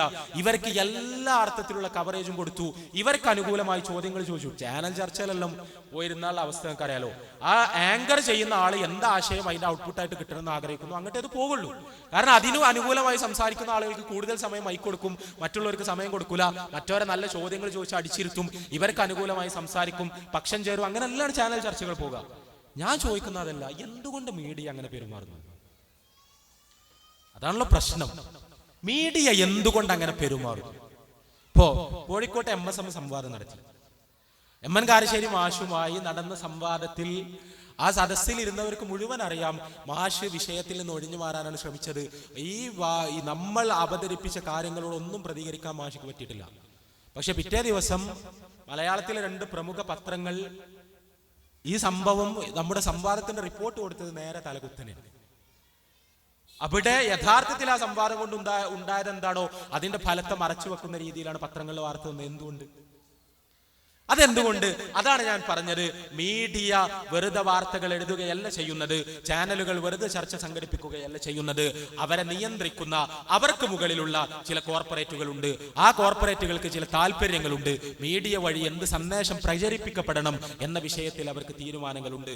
ഇവിടെ മാധ്യമ രംഗത്ത് പ്രവർത്തിക്കുന്ന ആളുകളുണ്ടെങ്കിൽ, മീഡിയ രംഗത്ത് പ്രവർത്തിക്കുന്ന സുഹൃത്തുക്കളുണ്ടെങ്കിൽ അവരോട് വിനീതമായി എനിക്ക് അഭ്യർത്ഥിക്കാനുള്ളത്, അത്തരം സ്വാധീനങ്ങളിൽ നിന്ന് സ്വയം കുതറിമാറി സമൂഹത്തിന്റെ നന്മയ്ക്ക് വേണ്ടി നിലകൊണ്ട് ഈ വിഷയത്തിലുള്ള ശരി തെറ്റുകൾ സമൂഹത്തിന് മുന്നിൽ കൊണ്ടുവരാനുള്ള ആർജവം നിങ്ങൾ കാണിക്കണമെന്നാണ് യഥാർത്ഥത്തിൽ നിങ്ങളുടെ പ്രൊഫഷനോടുള്ള നീതി. അതാണ്. ആ നീതി പുലർത്താൻ നമ്മൾ സന്നദ്ധമാകണം. പിന്നെ ഇതുപോലുള്ള പരിപാടികൾ നടത്തുന്നത് വഴി ഇവർക്ക് പബ്ലിസിറ്റി കിട്ടൂല എന്നാണ്. പബ്ലിസിറ്റി കിട്ടുമോ ഇല്ല എന്നുള്ളതല്ല പ്രശ്നം.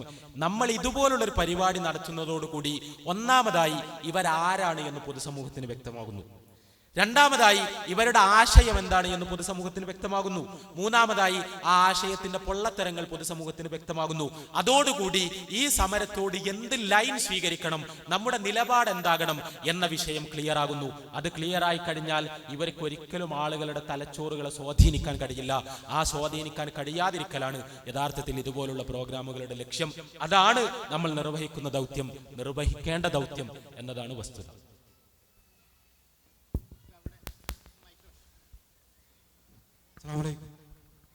ഇസ്ലാം മഞ്ചേരി. എൻ്റെ സംശയം പുതിയ വിവാദമാണ്. ഫസൽ കപൂർ ഇങ്ങനെ പറഞ്ഞു, മുസ്ലിം സ്ത്രീകൾ മുഖം മറക്കേണ്ടത് ആവശ്യമില്ല. ശരിക്കും ഇസ്ലാമിൽ സ്ത്രീകൾക്ക് മുഖം മറക്കേണ്ടതുണ്ടോ? പർദ്ദ മാത്രം ധരിച്ചാൽ പോരെ? അതാണ് എനിക്ക് ചോദിക്കല്. നമ്മള് നാട്ടിലെ വിവാഹത്തിൽ മുഴുവൻ ഇടപെടാൻ പോയാൽ സ്വാഭാവികമായിട്ടും വിഷയങ്ങൾ പല രീതിക്ക് പോകും. സ്ത്രീകൾ മുഖം മറക്കേണ്ടതുണ്ടോ? മുഖം മറക്കൽ നിർബന്ധമാണോ? ഇത് മുമ്പ് കാലം മുതൽക്ക് തന്നെ മുസ്ലിം പണ്ഡിതന്മാർക്കിടയിൽ അഭിപ്രായ വ്യത്യാസമുള്ളൊരു വിഷയമാണ്.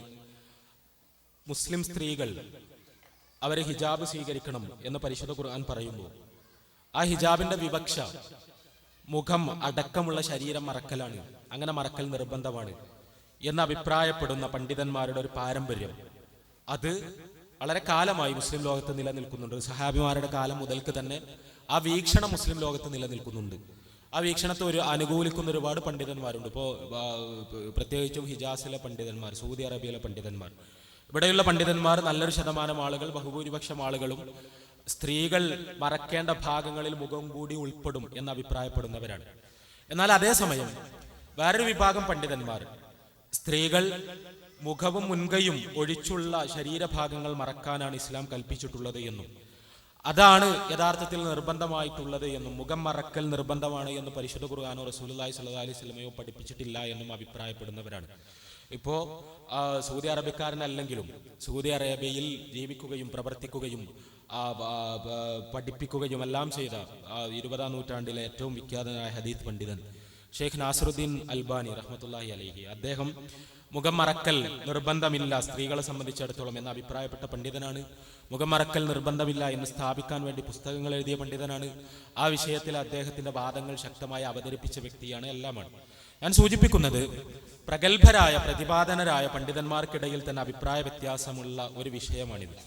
ആ അഭിപ്രായ വ്യത്യാസത്തിൽ ഒരു കക്ഷി ചേരാൻ മാത്രമുള്ള ഒരു പാണ്ഡിത്യമൊന്നും എനിക്കില്ലാത്തതുകൊണ്ട് അതിൽ അവരുടെ ശരിതെറ്റുകളെ അപഗ്രഥിക്കാൻ ഞാനിവിടെ മുതിരുന്നില്ല. ഇവിടെ യഥാർത്ഥത്തിൽ ഞാൻ മനസ്സിലാക്കുന്നിടത്തോളം മുഖവും മുൻകൈയും ഒഴിച്ചുള്ള ശരീരഭാഗങ്ങൾ സ്ത്രീ മറക്കൽ നിർബന്ധമാണ് എന്ന് ഖുർആനിൽ നിന്നും ഹദീസിൽ നിന്നും വ്യക്തമാണ്. മുഖം മറക്കൽ നിർബന്ധമില്ല എന്ന് സൂചിപ്പിക്കുന്ന പഠിപ്പിക്കുന്ന ചില സംഭവങ്ങൾ ഹദീസുകളിലുണ്ട്. അതുകൊണ്ട് തന്നെ മുഖം മറക്കൽ നിർബന്ധമില്ല സ്ത്രീകളെ സംബന്ധിച്ചിടത്തോളം എന്ന് തീർച്ചയായും നമുക്ക് പറയാം. മുഖം മറക്കൽ നിർബന്ധമില്ല എന്ന് പറയാം.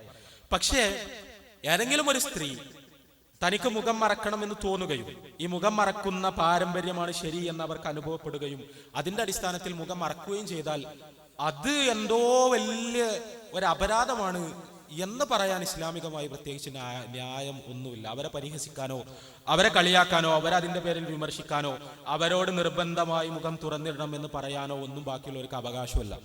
അവിടെ അപ്പോൾ നിർബന്ധമാണെന്ന് കരുതാതെ തന്നെ, നിർബന്ധമാണ് എന്നൊന്നും കരുതാതെ തന്നെ എന്റെ മുഖം വേറൊരാൾ ഇപ്പൊ കാണേണ്ട ആവശ്യമില്ല എന്ന് വിചാരിച്ച് മുഖം മറക്കുന്ന സ്ത്രീകളുണ്ട്. ചില ആളുകളെ കാണുമ്പോൾ പെട്ടെന്ന് ഇത് മറക്കുന്ന ആളുകളുണ്ട്. ചില ആളുകളുടെ മുന്നിൽ മാത്രം തുറക്കുന്ന ആളുകളുണ്ട്. അവിടെ മുഖം മറക്കൽ നിർബന്ധമില്ലെങ്കിൽ പോലും ആയിഷ റളിയല്ലാഹു അൻഹയെ പോലുള്ള സഹാബി വനിതകൾ മുഖം മറച്ചിരുന്ന സന്ദർഭങ്ങളെ കുറിച്ചുള്ള റിപ്പോർട്ടുകൾ ഉള്ളത് കൊണ്ട് തന്നെ മുഖം മറക്കൽ അനുവദനീയമാണെന്നുള്ള കാര്യത്തിൽ ഏതായാലും അഭിപ്രായ വ്യത്യാസമൊന്നുമില്ല. ആ അനുവദനീയതയുടെ അടിസ്ഥാനത്തിൽ ഏതെങ്കിലും സ്ത്രീ സ്വന്തം നിലക്ക് അങ്ങനെ ചെയ്യുന്നുണ്ടെങ്കിൽ അത് ആക്ഷേപിക്കപ്പെടേണ്ടതോ അനിസ്ലാമികമായ ഒരു കാര്യമല്ല എന്നുള്ളതാണ് ഇതിൽ സത്യം. ഇവിടെ നമ്മൾ മനസ്സിലാക്കേണ്ടത് ഏതെങ്കിലും വ്യക്തി എന്ന് പറഞ്ഞു അദ്ദേഹത്തിന്റെ നിലപാടെന്ത് എന്നുള്ളതല്ല. ഇസ്ലാമികമായി ആ വിഷയത്തിലുള്ള വീക്ഷണം ഇതാണ്: ഒരു സ്ത്രീ അവളുടെ മുഖവും മുൻകൈയും ഒഴിച്ചുള്ള ശരീരഭാഗങ്ങൾ പൂർണ്ണമായി മറയുന്ന അയഞ്ഞ വസ്ത്രങ്ങൾ, സുതാര്യമല്ലാത്ത വസ്ത്രങ്ങളാണ് അവർ ധരിക്കേണ്ടത്. ഇപ്പൊ പർദ്ദ എന്ന് പറഞ്ഞാൽ, പർദ്ദ എന്നുള്ള വാക്ക് തന്നെ അറബിയല്ല, പ എന്നുള്ളൊരു അക്ഷരം തന്നെ അറബിയിലില്ല. പർദ്ദ അല്ലല്ലോ ശരിക്കും. നമ്മൾ പിന്നെ ജിൽബാബ് എന്നും ഹിജാബ് എന്നും എല്ലാമാണ് ശരിക്ക് ഇസ്ലാമികമായി അതിനുവേണ്ടി ഉപയോഗിക്കപ്പെട്ട സാങ്കേതിക ശബ്ദങ്ങൾ. നമ്മളെ സംബന്ധിച്ചിടത്തോളം അതിനുള്ള പദം എന്ത് എന്നുള്ളതല്ല അതിലുള്ള പ്രശ്നം. ശരീരം അത് ഭർത്താവല്ലാത്ത അല്ലെങ്കിൽ തന്നെ സംബന്ധിച്ചിടത്തോളം അന്യരായ പുരുഷന്മാർക്ക് മുമ്പിൽ അത് മറച്ചു വെക്കപ്പെടേണ്ടതാണ് എന്നതാണ് ഇസ്ലാമിന്റെ വീക്ഷണം. ആ വീക്ഷണത്തിന്റെ അടിസ്ഥാനത്തിൽ ഒരു സ്ത്രീ സ്വീകരിക്കുന്ന വസ്ത്രധാരണം അത് മുഖം മറക്കണോ വേണ്ട എന്നുള്ളത് അതിനുള്ളിലൊരു അഭിപ്രായ വ്യത്യാസം മാത്രമാണ്. ആ അഭിപ്രായ വ്യത്യാസത്തിൽ ഏത് പക്ഷത്ത് നിന്നാലും അവർക്ക് അതിനുള്ള സ്വാതന്ത്ര്യം ഉണ്ട് എന്നുള്ളതാണ് സത്യം. ഇവിടെ ഇത്തരത്തിലുള്ള പ്രസ്താവനകൾ നടത്തുന്ന ആളുകൾ അവര് എന്താണ് അവരുടെ നിലപാട് ഈ വിഷയത്തിൽ കൃത്യമായി എന്ന് അവരാണ് പറയേണ്ടത്. അവരെ കുറിച്ചൊരു അഭിപ്രായം പറയേണ്ടത് ഞാനല്ല എന്ന് മാത്രമാണ് സൂചിപ്പിക്കാനുള്ളത്.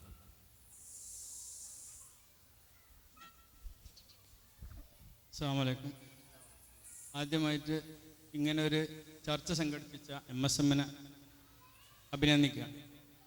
എൻ്റെ പേര് അബ്ദുൽ സമദ് കാരാടൻ, തിരൂരങ്ങാടി സ്വദേശിയാണ്. ഇവിടെ മുസഫ സാഹിബ് പറഞ്ഞ ഫ്രീ തിങ്കേഴ്സിൽ സജീവമായി പങ്കെടുത്തിരുന്ന ഒരു വ്യക്തി കൂടിയാണ് ഞാൻ. അതോടൊപ്പം തന്നെ ചുംബന സമരത്തെ എതിർക്കുന്ന ആളുകളായിരുന്നു എറണാകുളത്ത് കൂടുതലുണ്ടായിരുന്നത്. 50 പേരാണ് സമരത്തിൽ പങ്കെടുക്കാൻ വന്നത്. 1000-ലധികം ആളുകൾ അവിടെ ഉണ്ടായിരുന്നു. അതാണ് വിജയിക്കാനുള്ള ഒരു കാരണം. നാം ഇതിനെ എതിർക്കണ്ട എന്ന് പറയുന്ന മുസ്ലിം നേതാക്കൾക്കും സംഘടനകൾക്കും അതോടൊപ്പം തന്നെ പർദ്ദൻ്റെ വിഷയം ഞാൻ പറയാൻ ഉദ്ദേശിച്ചിരുന്നു, ഇവിടെ ചോദിച്ചു കഴിഞ്ഞു. അവർക്കെല്ലാം ഒരു ബോധവൽക്കരണ ക്ലാസ് കൊടുക്കാൻ കൂടി തയ്യാറാകണം എന്നുള്ള അഭിപ്രായം കൂടി. അസ്സലാമു അലൈക്കും.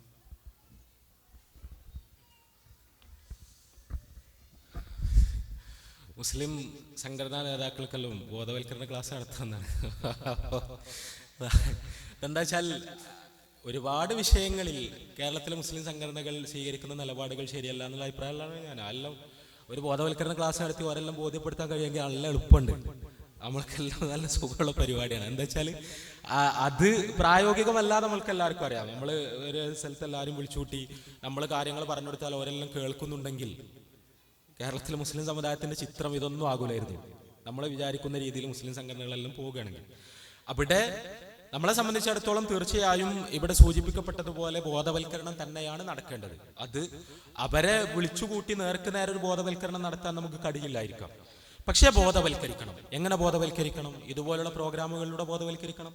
ശരിക്കും ഇസ്ലാഹി സെന്റർ ഉദ്ദേശിക്കുന്നത് അത് തന്നെയാണ്.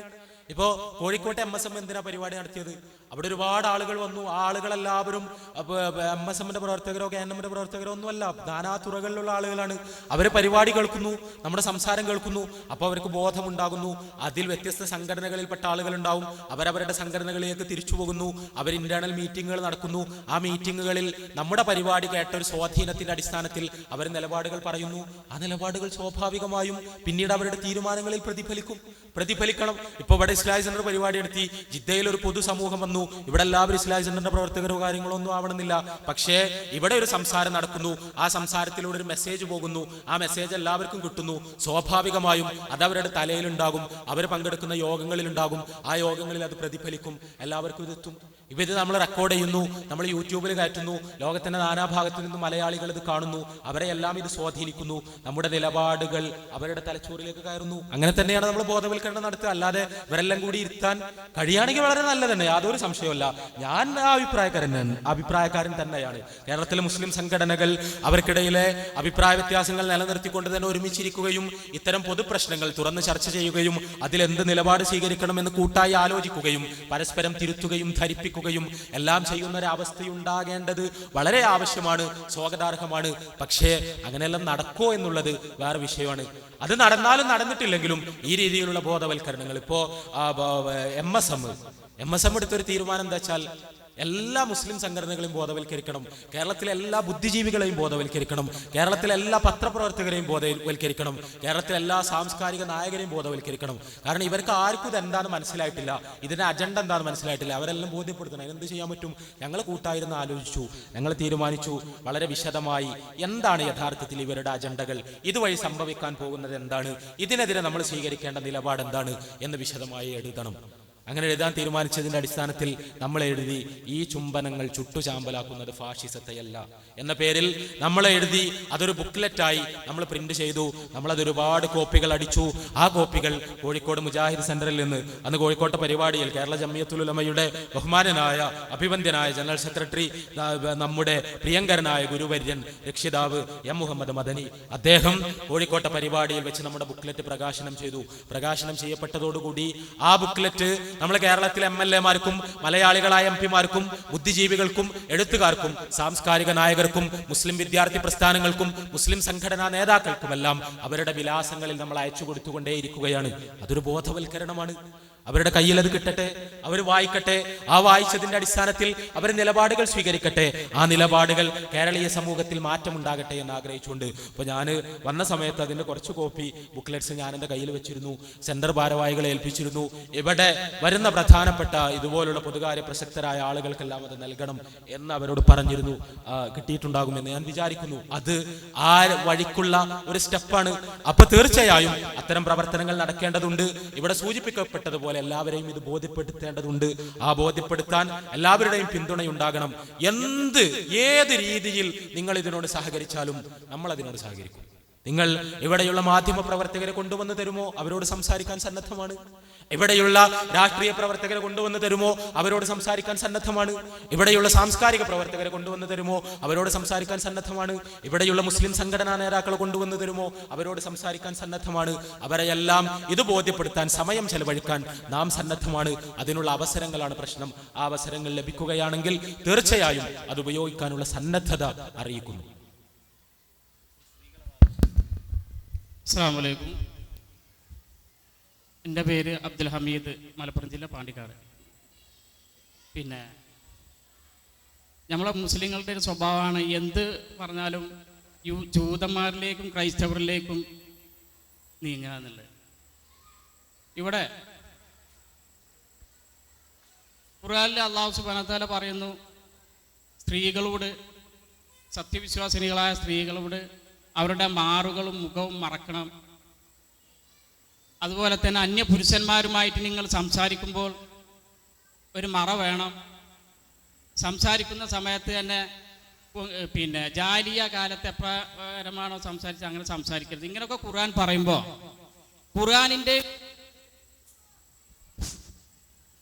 ഖുർആനിൻ്റെയും സുന്നത്തിൻ്റെയും അടിസ്ഥാനത്തിൽ ഇസ്ലാമിൻ്റെ പ്രചാരണം ഏറ്റെടുത്ത് അത് ഇസ്ലാമിനെ പ്രബോധനം ചെയ്യുന്ന ഇസ്ലാമിക സംഘടനകൾ ലോകത്ത് ഒട്ടാകെയും നമ്മളെ ഇന്ത്യൻ ഉപഭൂഖണ്ഡത്തിലും കേരളത്തിലും ഇല്ല ഒരുപാട് ഇസ്ലാമിക സംഘടനകളും വാർത്താ മാധ്യമങ്ങൾ, ഇന്നത്തെ ഓരോ TV മാധ്യമങ്ങളും എല്ലാം എടുത്ത് പരിശോധിച്ചാൽ അവരുടെ വാർത്താ മാധ്യമങ്ങളിലും TV-യിലെ പ്രോഗ്രാമുകളിലൊക്കെ മുസ്ലിം സ്ത്രീകളും അമുസ്ലിം സ്ത്രീകളും ഒരുപോലെ രംഗത്ത് അന്യപുരുഷന്മാർക്ക് കാണത്തക്ക വിധത്തിൽ അവരുടെ ശബ്ദങ്ങളും അവരുടെ പ്രസംഗങ്ങളും എല്ലാം പുറത്തു വരുന്നത്. ഇത് ഖുർആനിൻ്റെയും ഹദീസിൻ്റെയും അടിസ്ഥാനത്തിൽ തെറ്റാണ് എന്നാണ് മനസ്സിലാക്കാൻ കഴിയുന്നത്. ഇങ്ങനെ നമ്മൾ പോകുമ്പോൾ നമ്മൾ ഈ ഒരു ചുംബന സമരം എന്ന് പറഞ്ഞിക്കാണ്ട് അതിന് മാത്രം വിമർശിച്ച് എതിർക്കുന്നത് അതിലെന്ത് അർത്ഥമാണുള്ളത്? ഇവിടെ ഇസ്ലാമിൻ്റെ പേര് പറഞ്ഞുകാണ്ട് ഇസ്ലാമിൽ അന്യമായി ഇസ്ലാമിന് ഒരിക്കലും അംഗീകരിക്കാൻ കഴിയാത്ത മ്യൂസിക്, ഡാൻസ്, പാട്ടുകൾ ഇന്ന് ആധുനിക യുഗത്തിൽ ഏതെല്ലാം വിധത്തിലുള്ള മ്യൂസിക്കുകൾ, പാട്ടുകൾ ഏതെല്ലാം രീതിയിൽ അവതരിപ്പിക്കുന്നു. അതേ രീതിയിൽ നമ്മളുടെ ഇസ്ലാമിക ചാനലുകൾ ഇസ്ലാമിൻ്റെ പേരിൽ ചാനലുകൾ ഉണ്ടാക്കി അതിൽ പ്രോഗ്രാമുകൾ ഉണ്ടാക്കുന്നു. ഇതൊക്കെ തെറ്റല്ലേ? ഇങ്ങനെയൊക്കെ വരുന്ന അവസ്ഥയിൽ ഈ ചുംബന സമരം എന്നുള്ള ഒരു സമരത്തിനെ എതിർക്കുന്നതിൽ എന്തർത്ഥമാണ് യുക്തിപരമായിട്ടും ഖുർആനിൻ്റെയും സുന്നത്തിൻ്റെയും അടിസ്ഥാനത്തിൽ എന്താണ് എന്നുള്ളതാണ് ചോദിക്കുന്നത്.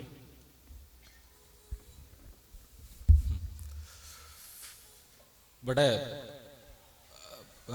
ചോദ്യം അദ്ദേഹം ഉന്നയിച്ചത് ചുംബന സമരത്തെ മാത്രം എതിർത്തുകൊണ്ട് കാര്യം അങ്ങനെയല്ലല്ലോ. നമ്മൾ ചുംബന സമരത്തിനെ മാത്രമല്ലല്ലോ നമ്മൾ എതിർക്കുന്നത്. ഇപ്പോൾ ഇസ്ലാഹി സെൻറ്റർ ഇവിടെ എത്ര പരിപാടി എടുത്തിരുന്നു.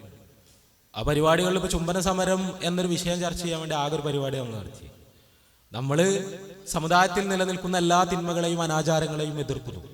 പ്രത്യേകിച്ചും വിശ്വാസപരമായ തിന്മകളെ എതിർക്കാൻ വേണ്ടി കൂടുതൽ സമയം ചെലവഴിക്കുന്നു. അവിടെ സമുദായത്തിനെ ബാധിച്ച എല്ലാ രോഗങ്ങളെയും ചികിത്സിക്കാനുള്ള പരിശ്രമങ്ങൾ നമ്മൾ നടത്തിക്കൊണ്ടേയിരിക്കുന്നു. അത് നടത്തേണ്ടതുമാണ്. അവിടെ നമ്മൾ എല്ലാ പരിപാടിയിലും എല്ലാ കാര്യങ്ങളും പറയണമെന്ന് പറഞ്ഞാൽ നടക്കൂല. നമ്മൾക്ക് പറയാനുള്ള എല്ലാ വിഷയങ്ങളും ഒരു പരിപാടിയിൽ തന്നെ പറയണം എന്ന് പറഞ്ഞാൽ നമ്മുടെ സമയത്തിന്റെ പരിധി കൊണ്ട് സ്വാഭാവികമായിട്ടും കഴിയൂല. ഇവിടെ അദ്ദേഹം പറഞ്ഞ കാര്യങ്ങളിൽ ഇസ്ലാം നിഷിദ്ധമാക്കിയ എല്ലാ കാര്യങ്ങളും നിഷിദ്ധമായി തന്നെ നമ്മൾ മനസ്സിലാക്കണം. അതേസമയം കർമ്മശാസ്ത്രപരമായ അഭിപ്രായ വ്യത്യാസമുള്ള വിഷയങ്ങൾ ഉണ്ടാകാം.